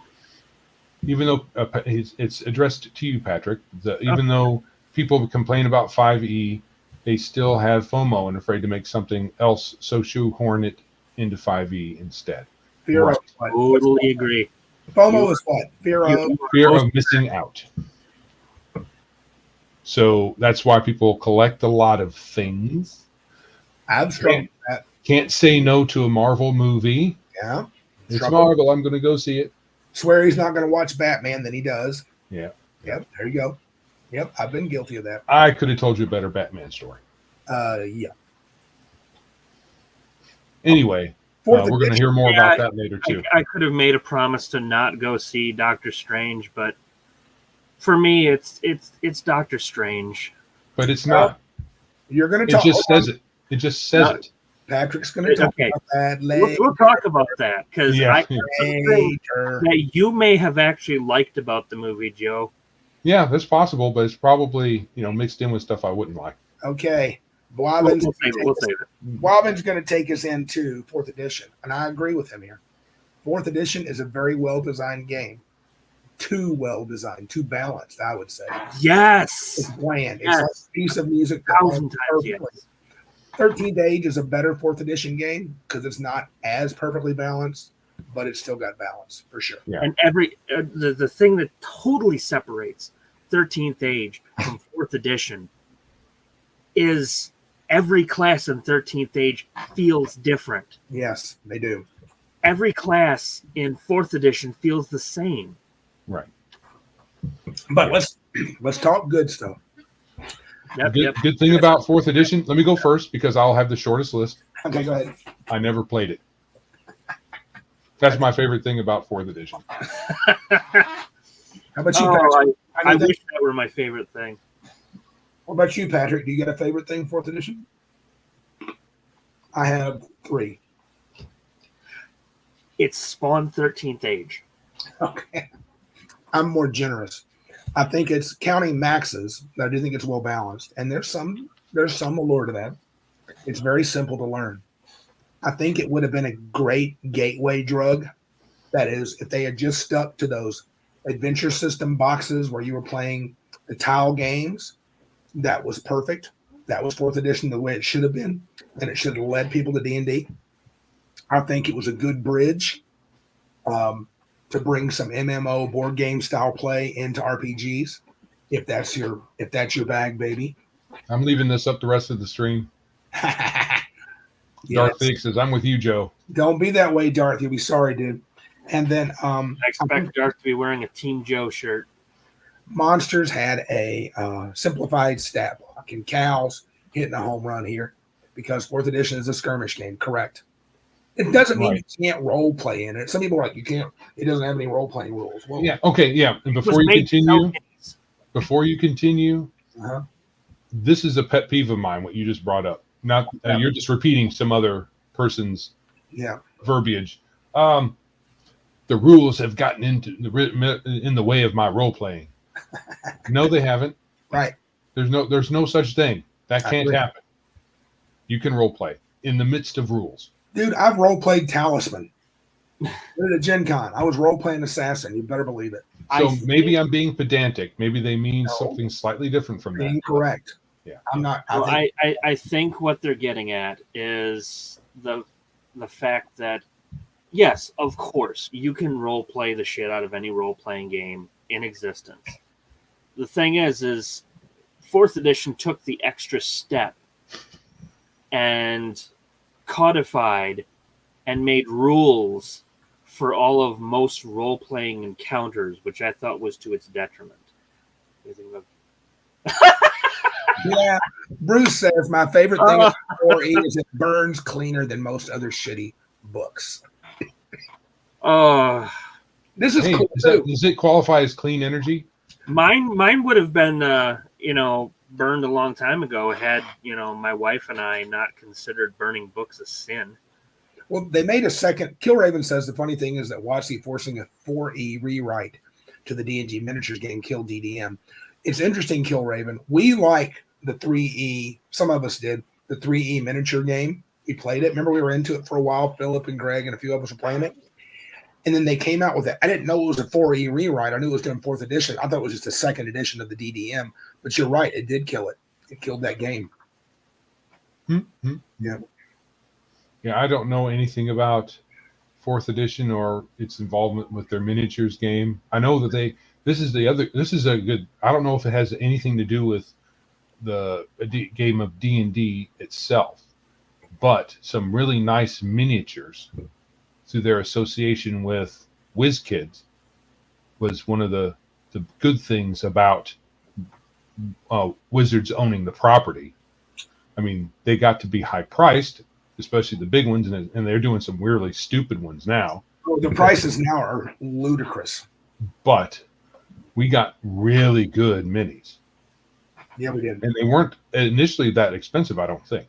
No, you got like 6 or 7. I agree with Killraven. It was a fun game. It got me, and it was pre-painted. And I know they are not up to the quality of Shadow and Sun and all these guys and Patrick that paint their own minis.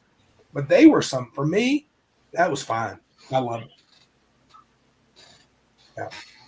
Yeah. Oh, dig that. That's really good. That's what Patrick's giving me for my birthday. That's sweet, dude. Focus. I see it. That's a sweet bluish Balrog of Doom. I love it. That's a really nice mini. Hard to see that. You got to see it on the Facebook But picture. can you call that a mini? It's pretty freaking big. Yeah. That's a biggie. That's a biggie. Yeah. All right. So we don't have much to say about my hiccups because to try to say something good, I can list those things. I still maintain 4th edition would have been a great skirmish game, board game introduction to D&D if they had left it there, and it would have been fine, and I wouldn't have been nearly as annoyed. Right. Okay, 5th edition. I'm going to have a very short list of things I like. Go, homeboy. The advantage disadvantage mechanic is interesting. Mm-hmm. That's it. Really? Nothing else. Seems overly critical, but okay. How about you, Patrick? 5e.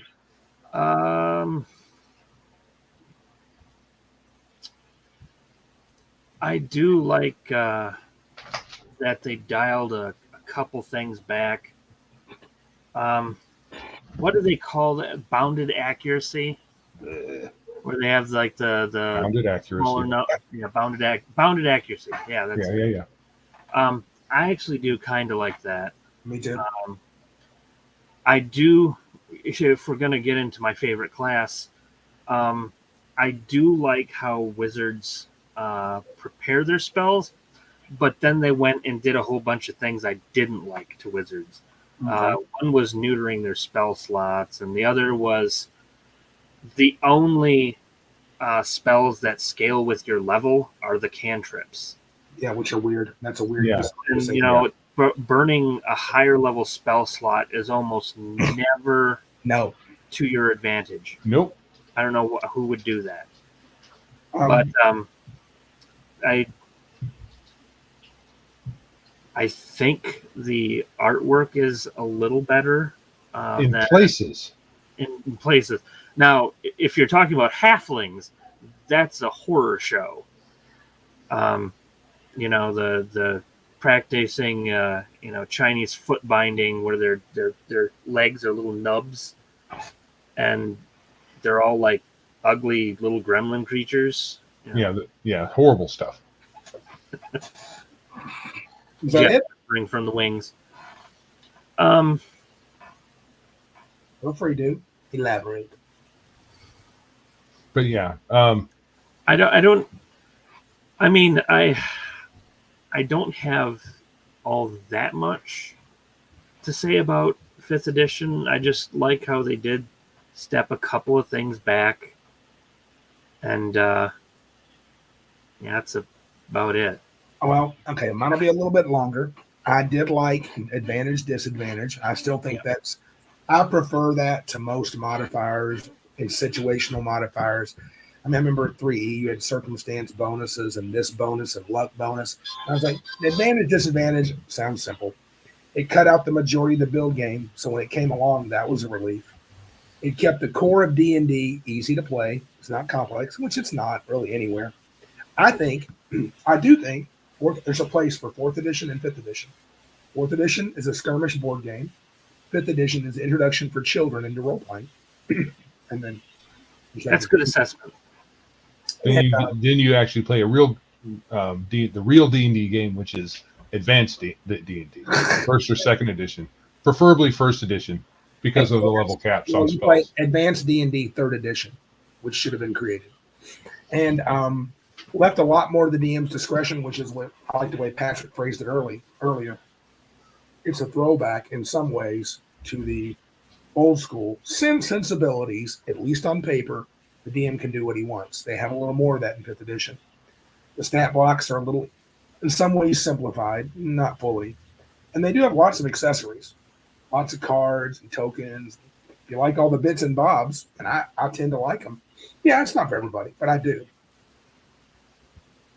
So, but yeah, better than 4th. It's not as good as the other editions, for the most part. So, if D&D had stopped at 4th, I would like it better. What's that? It would be better it would have been better had D&D stopped at 4th edition. Even though 5th edition can be argued as 5th edition can be argued to be a better game in a way. Mm-hmm. The other stuff that it has brought with it, apart from the game system itself, right?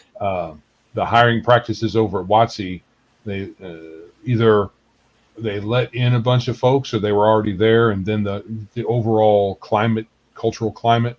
Yeah. I think Bruce has preceded you. What? I think Bruce has preceded you. 5th edition is the fortnight of TTRPGs. Yeah. Again, there's the weak and soy, carouse them while the adults play real games. Yeah. So it brought in the trove of blue-haired idiots, and no thanks.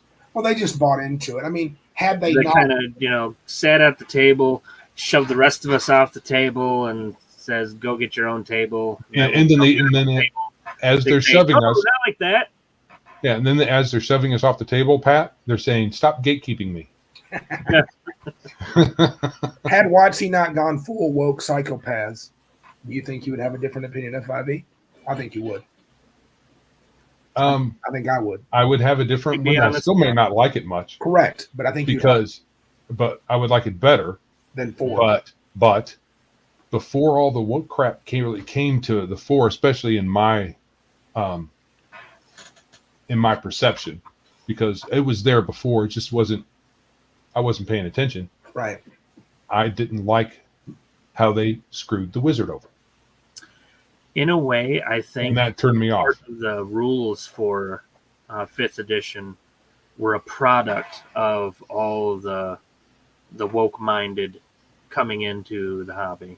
Well, here's the deal. The screw the wizard part is really just a matter of they did weaken him, but they made everybody else super magic-y. I talked about this last week. making the fighter kind of irrelevant. I mean, not that he sucked, but it just, I don't know.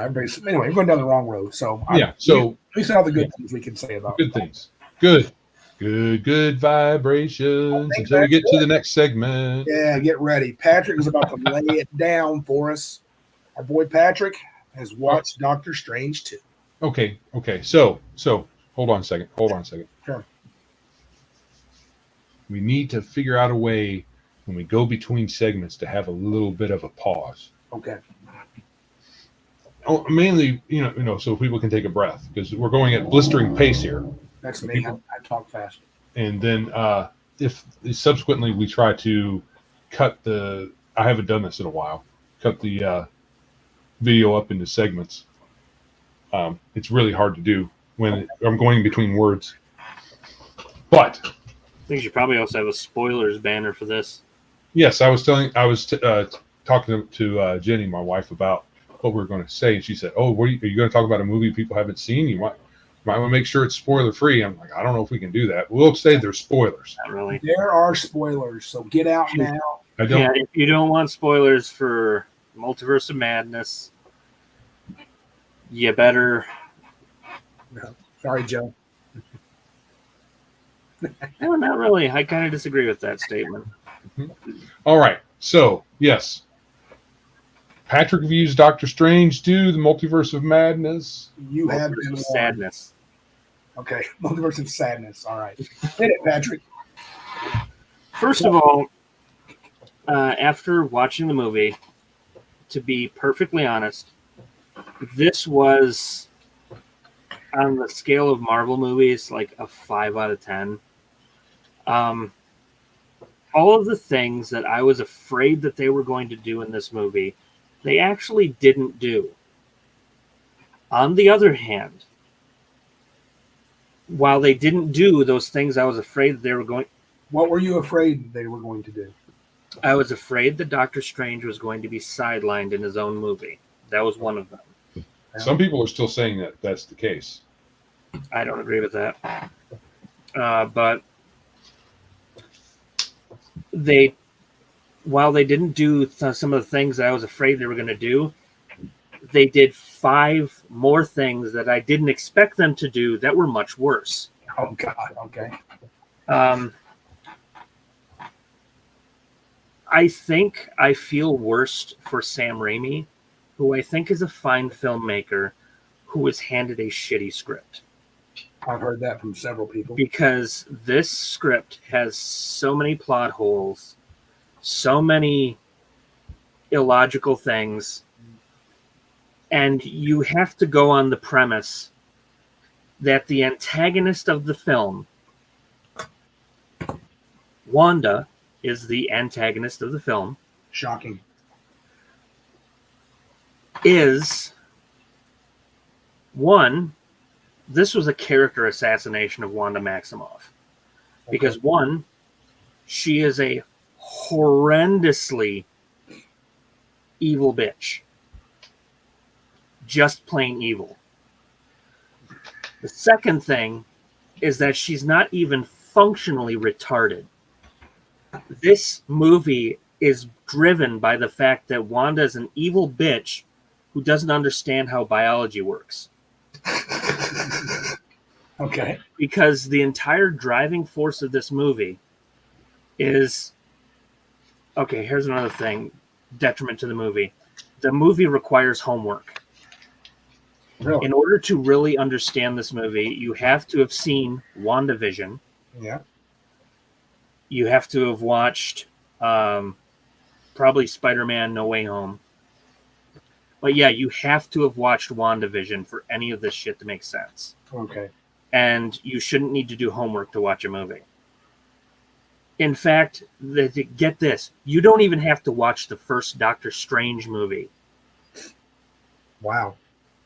Because none of the things that they left hanging from the original Doctor Strange movie are resolved in this movie. Well, of course not. Like him becoming the Sorcerer Supreme? He's not the Sorcerer Supreme, and it's kind of for an amusing reason. They explained it in Spider-Man No Way Home that Wong is the Sorcerer Supreme because Doctor Strange was blinked out of existence for 5 years, and by default, Wong became the Sorcerer Supreme. I thought that was kind of amusing, but it is one of those things where you go, "Oh, come on, bullshit." By amusing, you mean completely stupid and horse crap. Okay, Joe. Because the Sorcerer Supreme can't be a white guy, probably. Anyway, so yes, Patrick. Joe, there is something about this movie that you would have considered it far superior to the original Doctor Strange. No manifesting weapons? Yes. Still not going to watch it. Doctor Strange uses actual traditional magic. Does he use like movie. the shield and the bolt? Doctor Strange's first magic spell he casts in this movie, I swear to God, it's a magic missile. They're being chased by some big demon thing, and he whips around behind them and tosses 3 motes of blue light that arc just like magic missiles are supposed to and hit the demon thing. Mm-hmm. He does things like he conjures force cages to trap things. Nice. Things that Doctor Strange did in the comic books. Cool. And he conjures creatures to attack things. Like he conjured these like 2 dragon heads out of his hands and stuff. He to take out something, he conjured like these creatures from under the ground that came up and like ate the thing that was chasing the other guy and dove back underground. Mm-hmm. He uses like the astral projection. At some point, he sends his mind into the dead version of one of him. In one of the many dead version of himself that stumble onto his realm. But yes, Doctor Strange uses traditional magic spells, and I thought that was really cool. And he uses some really cool magic and some really dark magic. Holy crap, dark magic. Mm-hmm. There is one point there, speaking of like all the magic stuff, there is one point in the movie where it is the goofiest magic battle I have ever seen on screen. It is a magic music battle. At some point, Doctor Strange has to duel against himself, an evil version of himself, and they're in the Sanctum Sanctorum. Evil Doctor Strange blasts Prime Doctor Strange into this piano, and all this sheet music goes flying. And for a split second, Doctor Strange looks at the sheet music, conjures up a spell that pulls all the music notes off the page, and they become little tiny magic missiles that he starts, shooting at the evil Doctor Strange. Mm. And all of these notes, when they hit, they produce like a piano key sound. Yeah, that sounds Disney to me. And the evil Doctor Strange pulls the bars off of the sheet music and uses it as a shield. And when all the notes fly onto the bar, he like turns it into this like big ball of swirling notes. And Prime Doctor Strange looks over at a harp, and he causes one single note from the harp to fly over and hit the cacophony ball, and it explodes, knocking both of them back, except evil Doctor Strange goes sailing out of the Sanctum Sanctorum window and gets impaled on the spikes on his fence. Mm. But like Sorcerer Mickey. Joyce was saying it's Kung Fu Hustle 2 in the Multiverse of Madness. Oh boy. But I thought it's like, so this is what it's like to see 2 bards duke it out in 5th edition D&D. But yeah, Wanda is after her imaginary children. Yeah, in all these other universes. She never had them, but she made them out of magic. Yep. And there's even a dumb line in there. So she's talking to Doctor Strange, and he says, "Your children aren't real. You conjured them with magic." And she says, "That's what every mother does." I'm like, oh God, kill me now. Oh my goodness. Somebody online was like, no one has been through as much as Wanda has. And they were not being ironic. They weren't being ironic. They were like giving her an excuse for being bad as she was. Even Doctor Strange at some point says, "Nobody should have had to go through the stuff you did, Wanda, and you made it right in the end." And I'm like, no, she didn't. No, she didn't. Yep. That whole line we didn't like in the trailer, the "you break the rules and you become the hero, I break the rules and everybody hates me. It doesn't seem fair." Mm-hmm. It's like, okay, Wanda, Doctor Strange gave Thanos the Time Stone because he saw into the future and saw that that was the only way to beat Thanos. So you broke a rule, and it was for the good of everybody. You enslaved a town and mentally tortured people just because you wanted to play a sitcom mom. Pause. I don't remember this. Bruce said Wanda raped a dude that was mentally held hostage. Is that true? Talking about I had sex with them? The fake vision? Well, fake vision, it's fake. So. I mean, yeah. I mean, is this in Doctor Strange 2? Or because I don't remember that. No. In WandaVision. Do you recall that? Oh.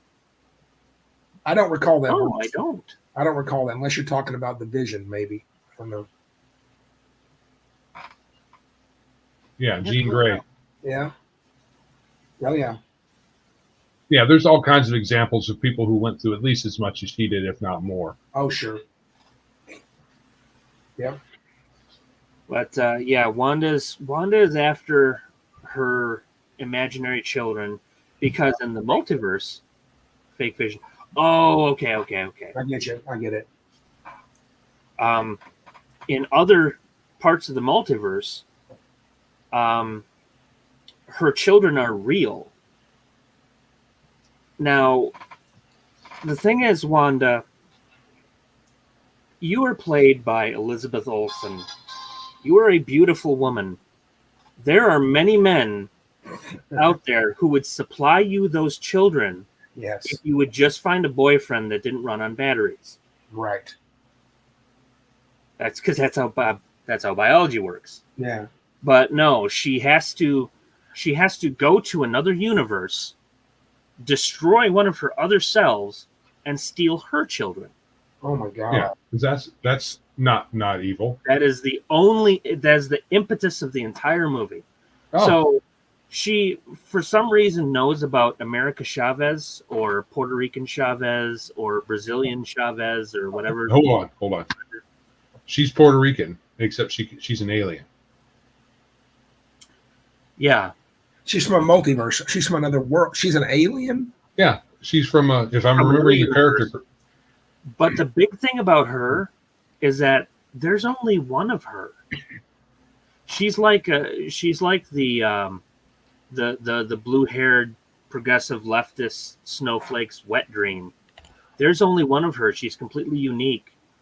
There's no other version of her in all the other multiverses.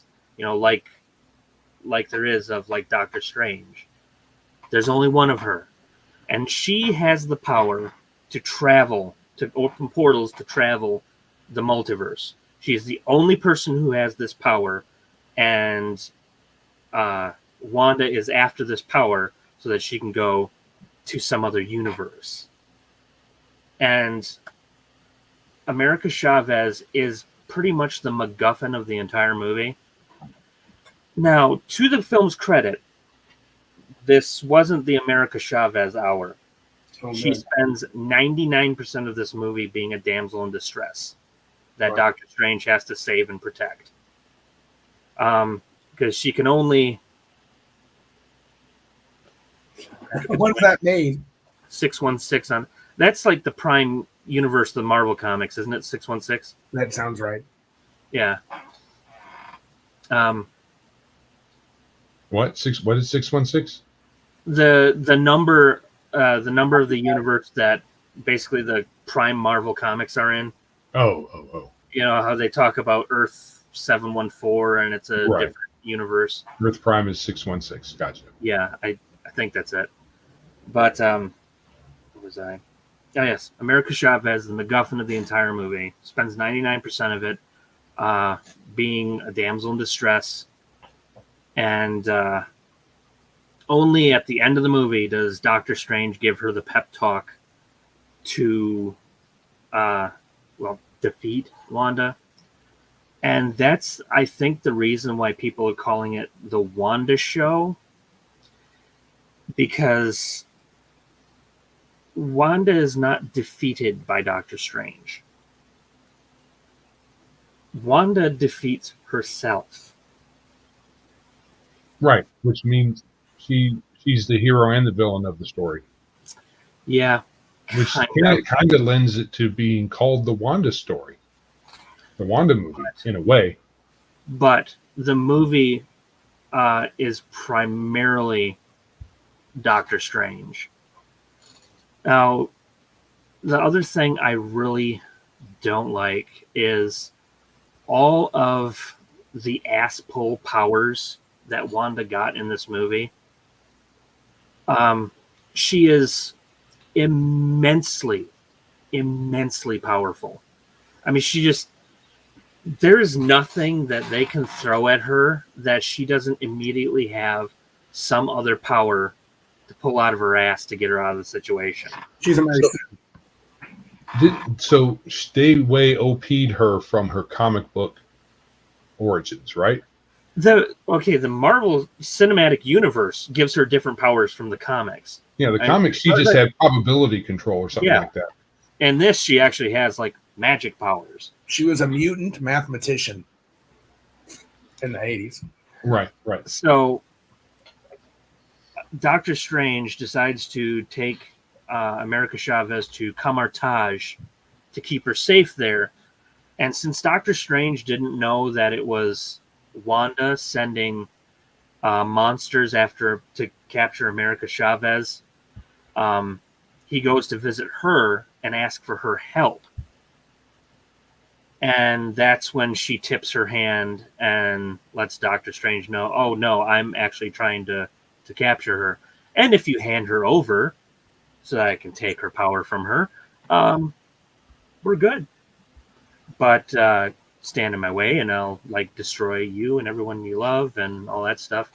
So Doctor Strange goes back to Camartage and basically says, hey, Wong, Scarlet Witch isn't going to help us. She's going to hinder us. So we need to prepare for Wanda's coming onslaught because she's coming to Camartage. So the black fog rolls in and all the sorcerers of Camartage get battle ready. And this is at the point of the movie Joe wouldn't like, because Doctor Strange is the only one using traditional magic. Everybody else is conjuring weapons and magic bows and shit, and firing what looked like rune cannons. These giant magic cannons that they load in these big cylinders that have runes all over it, and it fires magic and shit. I'm okay with a class of wizard or a subgroup within Marvel or wherever having that, but it just seemed in the first movie that's what they did. I mean, that's what everybody did. The movie is littered with Easter eggs too, because I don't know if you remember the character Rinthra. No. A green Minotaur from the Doctor Strange comics. I didn't read all of his comics. I just read a lot of them. So it might just be lost to my memory. That's all. Okay, well, he makes an appearance. So the black fog rolls in. Wanda comes up, out of the black fog, basically says, hand girl over. Doctor Strange goes up to talk to her and basically says, no, we're not handing her over. And the battle ensues. Sorcerers put up, this magic barrier. And for a time, Wanda starts shooting hex bolts at it and just bounces off the shield and stuff. And she looks a little perplexed. It's like, oh, my godlike powers are not getting through their magic shield. So she tries flying around, trying to find a weakness in the shield. Then she gets an idea. She pulls her tricks from the previous Marvel movies and goes into their minds. So she finds the weakest looking, soy infused wizard, and magically whispers into his ear for him to run. And that wizard drops his shield, takes off, and knocks over a whole bunch of other wizards, destroying their concentration, and a hole forms in the magic shield, which she's able to get through, and then just frickin' slaughters 90% of all the sorcerers in Camartage. I mean, they're no contest. It's like a 20th level wizard raining down hell on a bunch of first level wizards. Wow. And they trap her in the mirror dimension, and she finds some power to find her way out of that. And she uses the reflections and like pools of water to start snatching sorcerers into the mirror dimension. And she captures Wong and America Chavez and Doctor Strange. She opens up a portal to the multiverse, and then they dive into that, and they start crossing dimensions and stuff. And Wong is stuck in the prime dimension with Wanda, and she's a little pissed off. If he's a Sorcerer Supreme, he should be able to handle her. Apparently not, because Wanda is that much better. Wow. But she also had a book called The Darkhold, right? Did that help? The Darkhold, that is the thing that supposedly gave her all of these unstoppable powers. So one of the sorcerers I'm not familiar with, black chick, fine actress, but I just don't know what the character is supposed to be. She's apparently a battle commander for Wong, and she takes a magic dagger and whispers in his ear. Wanda is like meditating and concentrating on sending out her mental essence into another Wanda and chasing after Doctor Strange and America Chavez. So her attention is focused there. And this other chick takes this magic dagger, runs over to the Darkhold, drops the dagger and destroys the Darkhold, bringing Wanda out of her meditation. Oh, Max. Oh, you. Mr. Max Bobbin. Their Darkhold is what give all women power over me. He says, okay, I'm drunk. Peace, son. But destroying the Darkhold is the only thing that seems to make Wanda go, oh, crap, what am I going to do now? But I don't know. At that point, I'm following the adventures of America Chavez and Doctor Strange in this new universe, one in which Doctor Strange died fighting Thanos, and he was this world credits him with being the guy who took out Thanos. But some of the doofiest lines from this movie come from this universe. Okay. Because they're exploring this new place, and Doctor Strange is they're standing at a crosswalk, and green light pops up, and Doctor Strange walks right out into traffic, and nearly gets hit by a car, gets grabbed and brought back by Puerto Rico Chavez, and she says, first thing to remember is you don't know anything about these other universes. And Doctor Strange is like, so red means go, green means stop? Right. Yep. Well, that's dumb. That's dumb. No. That's not dumb. This next part is dumb.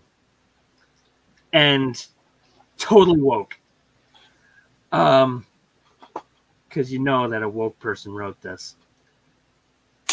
America disappears for a moment, and when he calls out her name, she appears and she's holding a bowl with pizza balls, these little ball-shaped pizza things. She says, rule number 2, first find something to eat. And he's like, okay. And they start walking. He says, did you pay for that?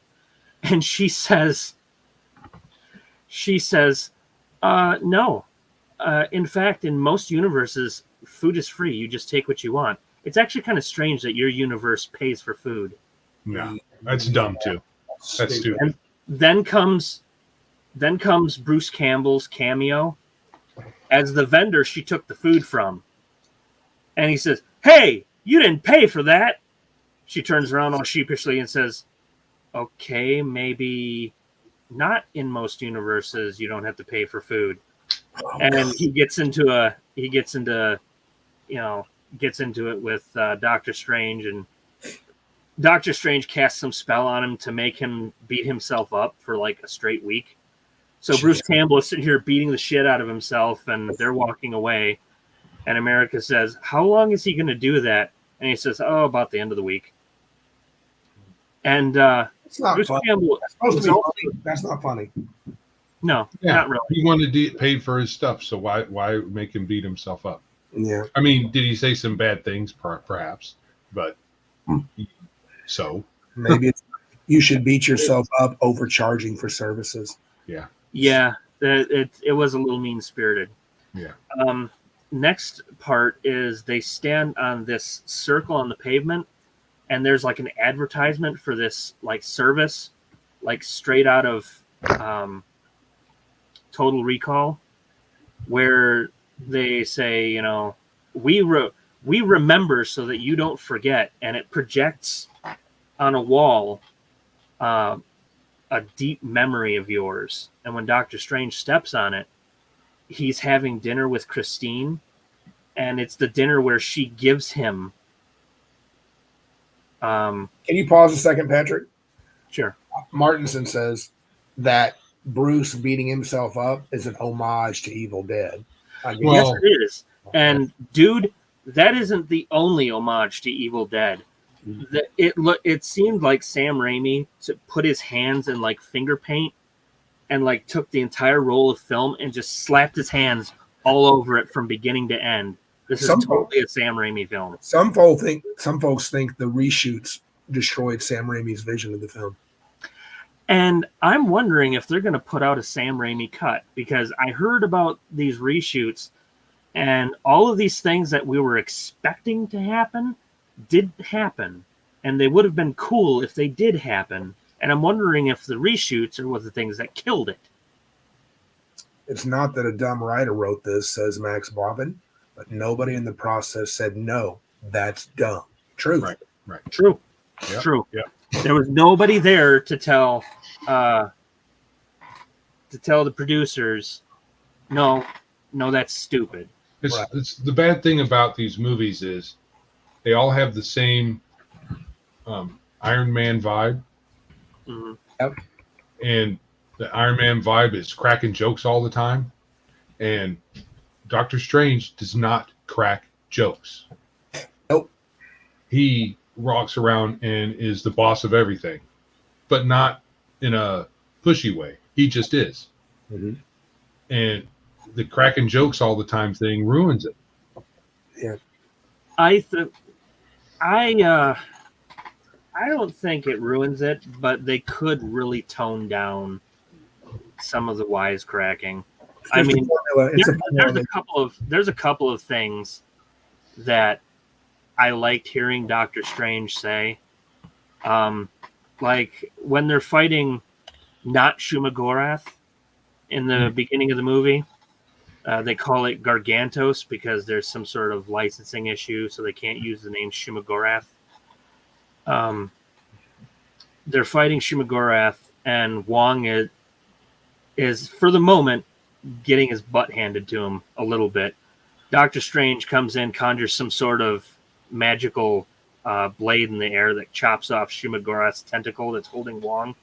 Wong gets back up, dusts himself off, and Doctor Strange struts by and says, "You're welcome." That kind of stuff I kind of like. But where was I? Oh, at some point they go to the Sanctum Sanctorum from his world, and they meet the new Sorcerer Supreme, Karl Mordo. This is in this new world. Yes. Okay. And Mordo embraces him like a brother, which takes Doctor Strange by surprise. He says, this guy doesn't really like me that much. Mm-hmm. But embraces him like a brother, brings him to the Sanctum Sanctorum, tells him about everything that happened. But he's duplicitous. He drugs both of them, knocks them out, and takes them before the Illuminati. Now, if there's anything that ruined this movie and was a character assassination of so many superheroes and just did them dirty, it was the entire section with the Illuminati. Okay. Because Strange gets taken before the Illuminati, and they introduce all the Illuminati. There's Sharon Carter. Agent Carter? Yeah, Agent Carter. Captain the first Avenger. Captain Britain. Not, yeah. She was the first Avenger. With the shield. In this version. Captain Marvel, but the Lambeau. Monica Rambeau. Monica Rambeau. She's Captain Marvel. Okay. She's Captain Marvel in this universe. Okay. Black Bolt, which, to their credit, Black Bolt looks exactly like he does in the comic books. That's cool. Reed Richards. Mm-hmm. And I think their choice for a Reed Richards in this movie was a fan favorite, except they took that fan favorite and they totally misused him. I did not buy Reed Richards as being the smartest man in the universe in this movie, not for 1 second. And hopefully, not being part of an Illuminati type group, surely not. Hopefully, if they do another Fantastic Four movie and they use this guy as Reed Richards, hopefully it'll be better. But I'm not holding my breath.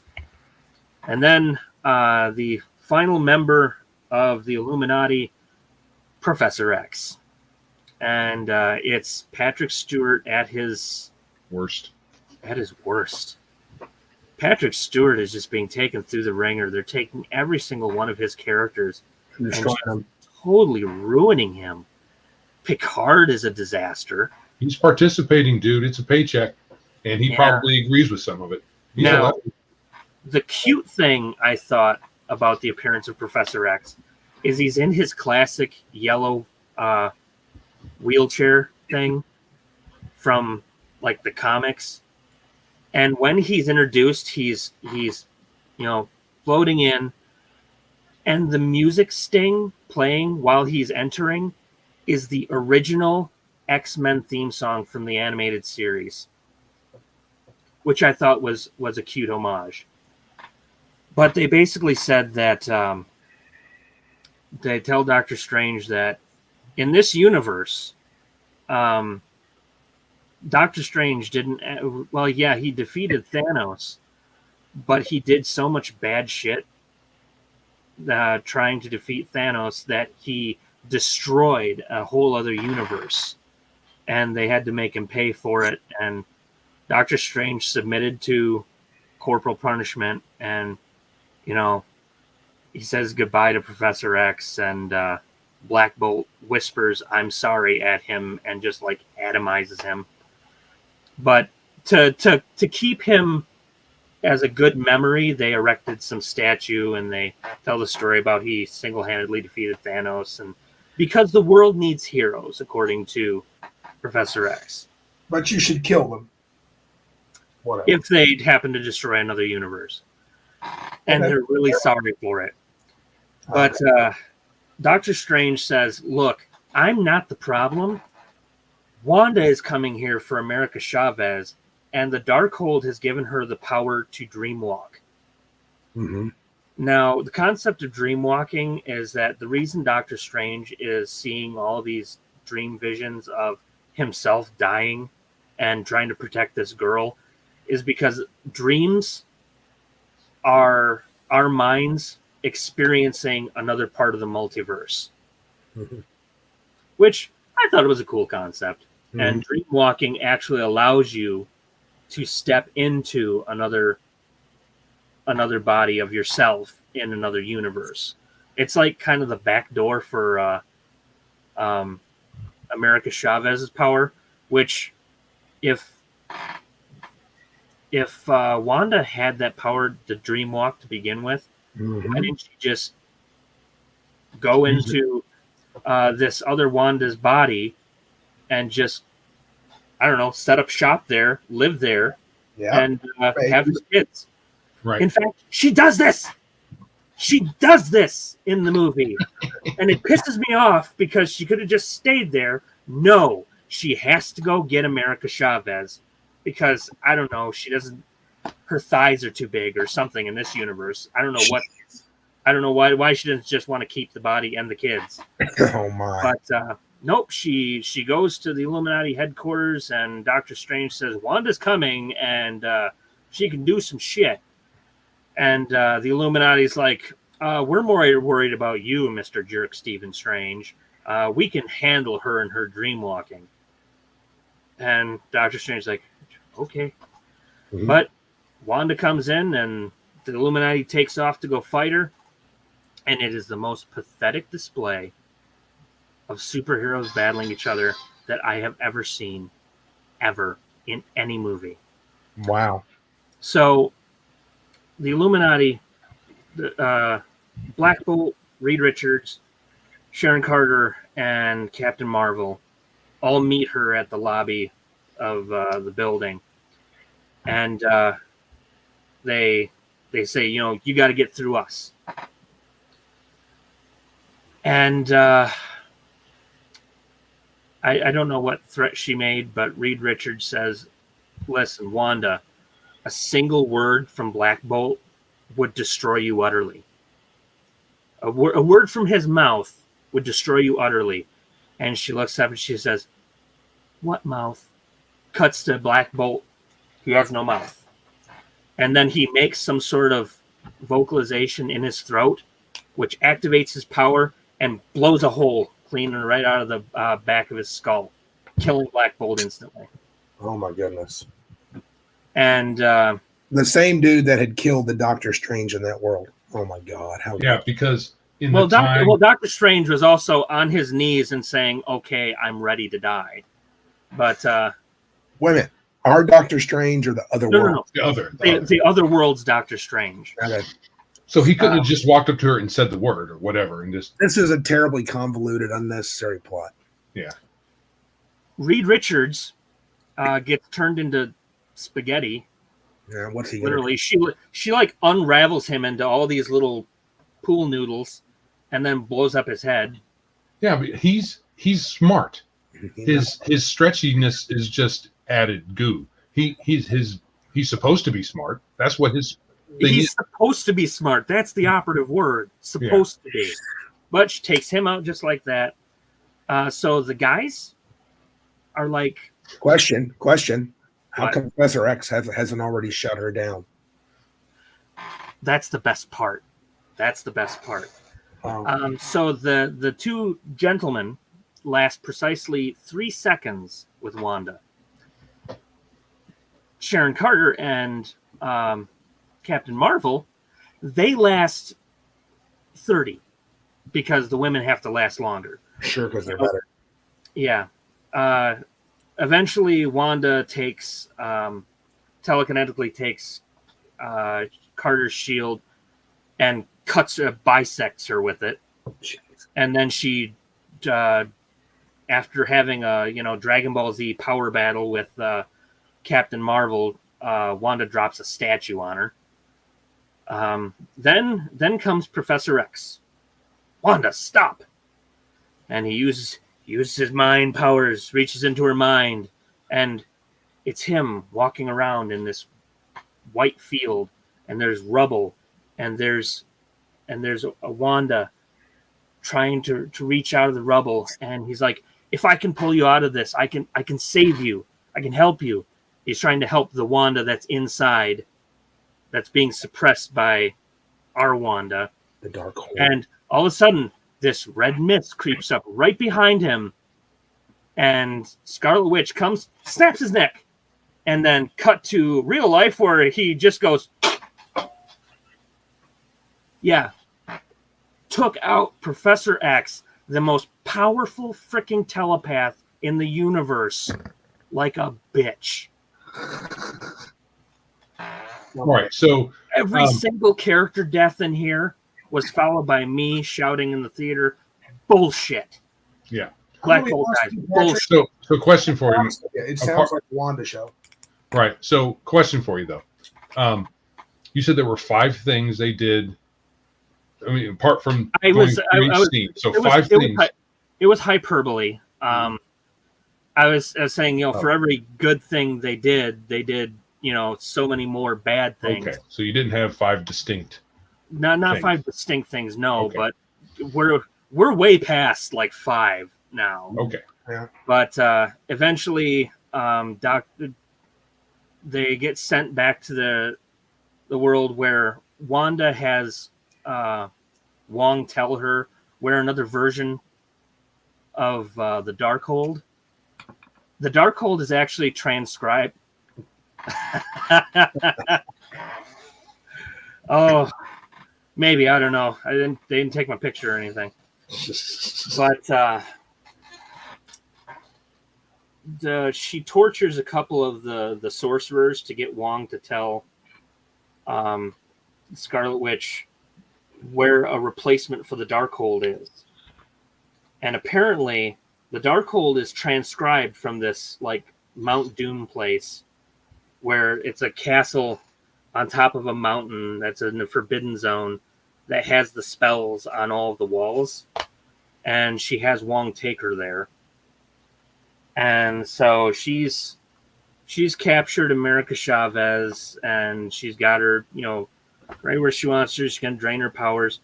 Doctor Strange goes to another universe with an evil Doctor Strange because he needs to get a hold of the Darkhold so that he can learn the spell for dreamwalking. And that's where the big magic music duel comes from. Yeah. They did do a little bit of a deep lore cut in that the Sam Raimi's car that's in all of his movies is in that scene when he's walking up to the Sanctum Sanctorum. But another deep cut little bit of lore is that they mentioned for the first time in the Marvel Cinematic Universe Doctor Strange's younger sister. Because the evil Doctor Strange says, "You're me, prove it." And then he tells a short version of the story about the death of Donna Strange. And I thought, oh, wow, that's cool. And they have their battle. He gets a hold of the Darkhold and learns some chaos magic and how to dreamwalk. And then he dreamwalks into the corpse of his body that fell into our dimension, known as Defender Strange. And there's another Sam Raimi thing. Him resurrecting himself is straight out of Evil Dead with like the striking lightning and the hand coming up out of the dirt. And yeah, he's Zombie Strange. But he teleports to the castle of the Darkhold. And apparently dreamwalking is a big no-no because that's necromancy. The spirits of the damned come after you. And so spirits of the damned, not deadites, even though that's exactly what they look like, start, flying around him, start clawing at him, telling him, "That's forbidden, you can't do this, blah, blah, blah." And Christine Palmer from the evil Doctor Strange's lair, where his body is projecting from, she tells him, take control of these spirits. And so Doctor Strange is like, all right, basically takes every single one of those spirits of the damned and binds them to him and creates a freaking cloak out of them. So there's Zombie Strange lifts up into the air. He has like the 8 arms and shit, and has the flowing cloak of the damned behind him, flies over to the Darkhold, and Wong's all excited to see him, and climbs back up after he had been like tossed off the cliff by Wanda. And he gets up, and Doctor Strange turns around, looks at Wong, and for one of the few funny moments of the movie, he sees he's got like 8 arms, half his face is missing, and he's all desiccated and has the spirits of the damned as a cloak. And Wong says, "I don't even want to know." So Doctor Strange takes on the Scarlet Witch in magic combat. And at some point, the spirits of the damned go after Wanda because she's using dream walking too. And they trap her. Wong and Doctor Strange trap her inside one of those force cages. But she's slowly breaking out. And Doctor Strange goes over to America Chavez. And she says, "Kill me and take my power. I understand now. I can't live anymore." She admits that for the greater good, she has to die. And Doctor Strange is the only person she trusts to have this power. And he says, "No, I'm not going to do that," because he wants to be different than the other Doctor Stranges. Sure. He says, "You need to get up. You need to take on Wanda because you got that power. You got the magic." And, she gets up. Doctor Strange releases her. And America Chavez, for the first time, just punches a hole in reality right behind Wanda, and basically kicks her into that dimension where she took over the other Wanda and the kids. And she turns around, and there's the kids. And all of a sudden, she's like happy. She sees the kids, and the kids start screaming, "Witch! Witch! She's a witch!" and start trying to run away. And Mama Bear, Wanda from this universe, the other universe, comes down the stairs, attacks our universe's Wanda, and our universe's Wanda basically tosses her aside and nearly kills her. And the kids try to hide behind the stairs, and she runs over to them. She says, No, it's all right. And they're basically like, "You're not our mom. You hurt our mom." And she says, No, I'm not a monster. I would never kill anyone. And Joyce and I started laughing uproariously. I said, "It's a little late for that, Wanda." But yeah, she says, "I'm not a monster. I wouldn't hurt anybody." The kids call her bluff and basically show her that, "No, bitch, you are a monster, and we don't want you to be our mom." She starts self-reflecting in slow-mo and all that stuff. And the other Wanda gets up, goes over to shield the kids, and Wanda turns around to the other Wanda and basically has given up. And the other Wanda tells her, "Know that they will be loved." And with that, Wanda steps back into our universe, and she basically says, "I've become a monster, and I've got to stop all of this right here." She destroys the Darkhold, but not just the Darkhold in this universe, by bringing down the entire castle on her head. Yeah. She destroys the Darkhold in every other universe. Okay. And I didn't even mention the Book of Vishanti that they were looking for in between the universes, because that is how little it meant on the plot.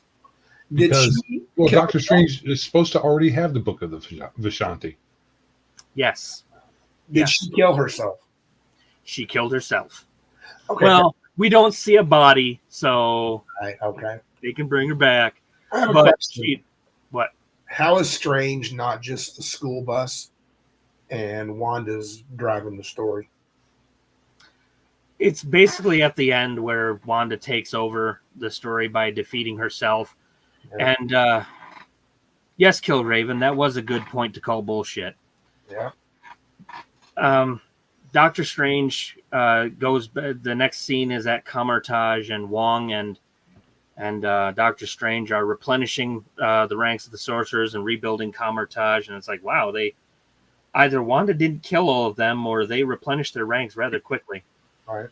And Yeah, that's another thing. Ranks of sorcerers. Where did that come from? That's stupid. I by mean, ranks, I meant number of sorcerers at Kamartaj. Sure. I get that. But what I'm saying is the amount of sorcerers.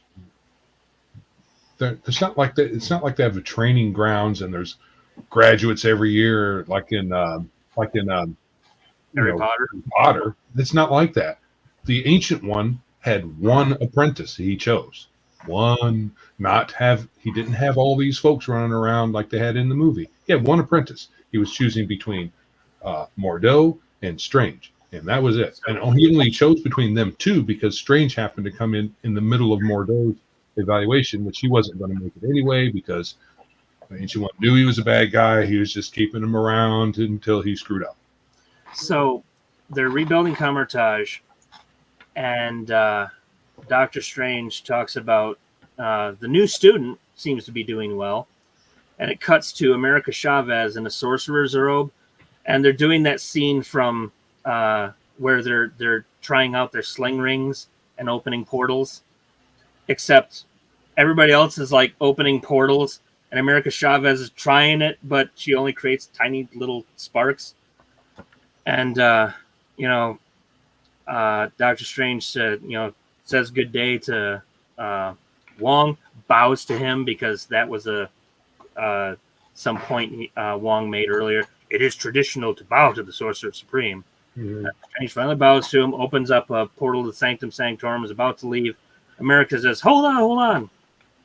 And Doctor Strange turns around and she says, what's up? Doctor Strange says, what's up? She says, I made some sparks today. He says, good. And she says, I just wanted to let you know that I was glad that I fell into your universe.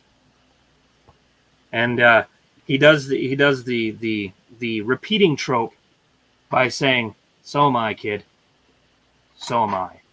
Walks into the portal, and that's the end credits. Oh, my. Now, the mid-credit roll, no,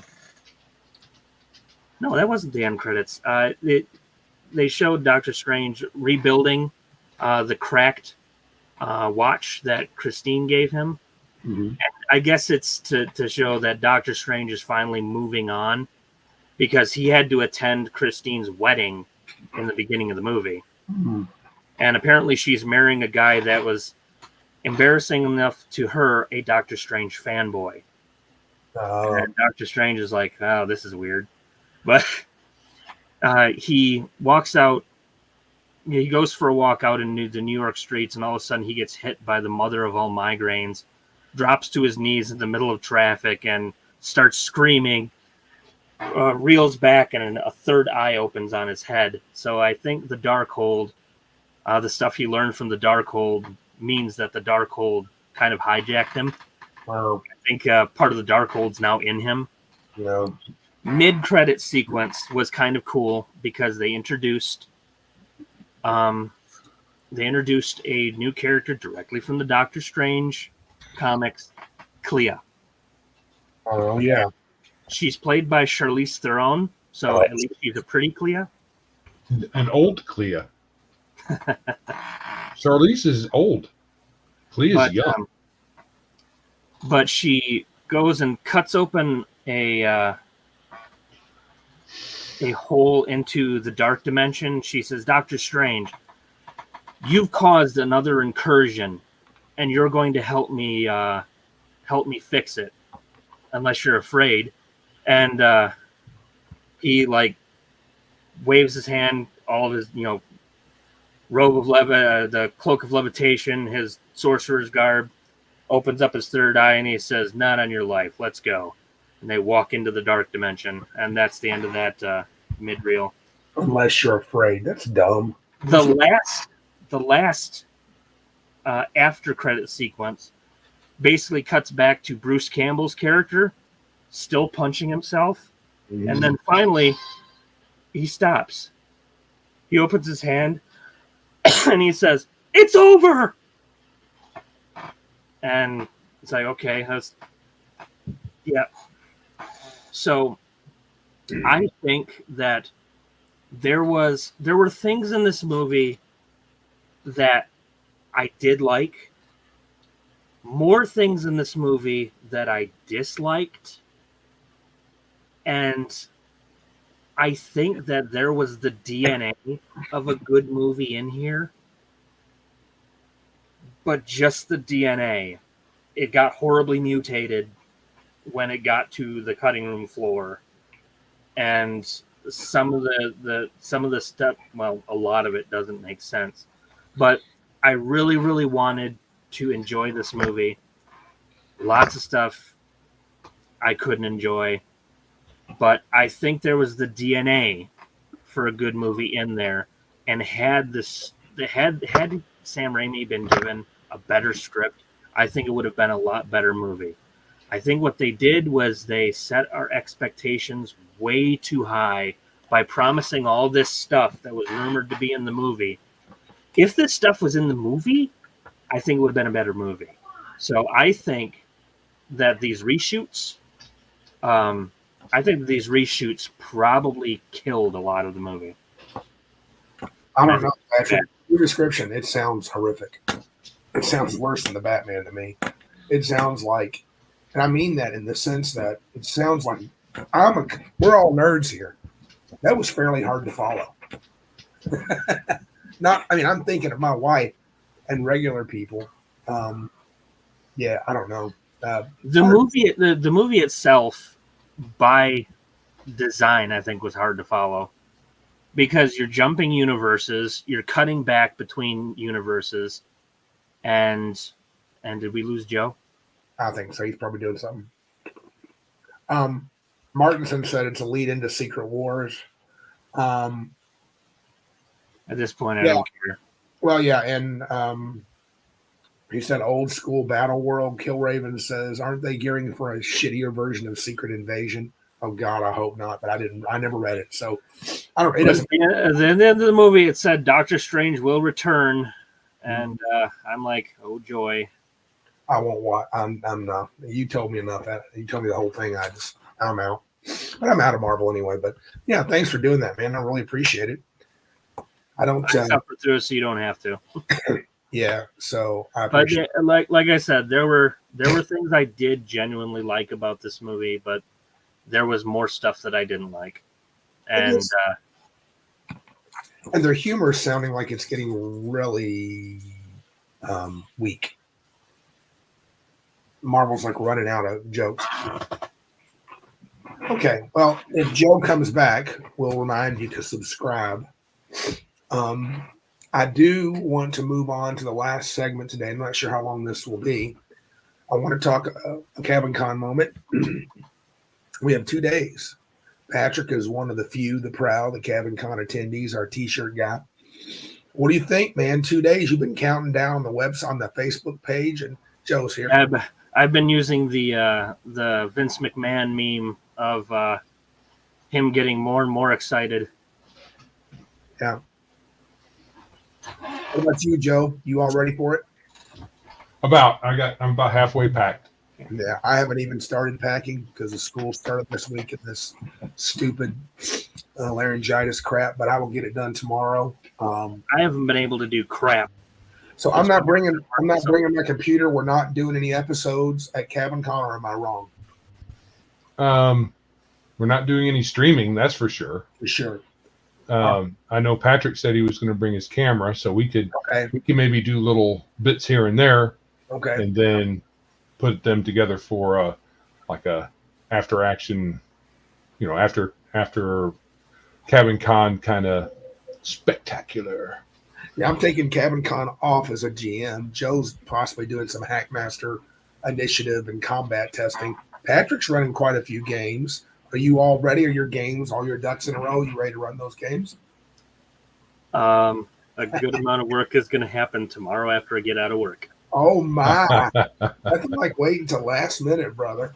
So what all games? I've been stuck with a lot of extra work. I know, I got you. But what games are you running at Cabin Con? What are you going to have for sure ready to go? Shiver. What is that? That is a horror role-playing game. Cool. That's the one I told you about, the Doom Clock. I want to try that. I want to have something for Earth Dawn ready. Should we bring our character? No, I think I'm just going to bring some pre-gens. Okay. And they'll probably be a little higher circle than one. Well, fun. I'm going to bring, for late nights, anybody who wants to try out the Dark Tower board game. Fun. I was wondering, did you want me to bring the game Prophecy? It's like Talisman, but even Jeff will actually play Prophecy. I would be up for it, but we got to find time. I'd be careful bringing too many board games. We tend to play a lot more RPGs, but Right. yeah, I'd be down to try it. That'd be fine. That'd be fun. Yeah. Especially since Randy said he's bringing Talisman, so we can play some Talisman and some Prophecy and do some comparison. I'm planning on doing a speed version of Talisman. Me and Larry, Mr. Larry Elliott, have bounced off some ideas about speeding up the time frame. Trying to be done in 2 hours. The trivia game is going to be epic. Oh, I think it's going to be great. Can't wait for Big D to do that. Although, I kind of wonder about the name of the big bad. What? What are you talking about? The name of the big bad guy is Omniputin. I don't know. Well, what are you talking about? Okay, the big bad guy for the Talisman like trivia game that we're playing. Oh, I missed that. Darren, Yeah. his big bad is named Omniputin. Okay. Right. So I don't know if he's trying to make a political statement, but Whatever. Yeah. Putin's fault for everything at this point.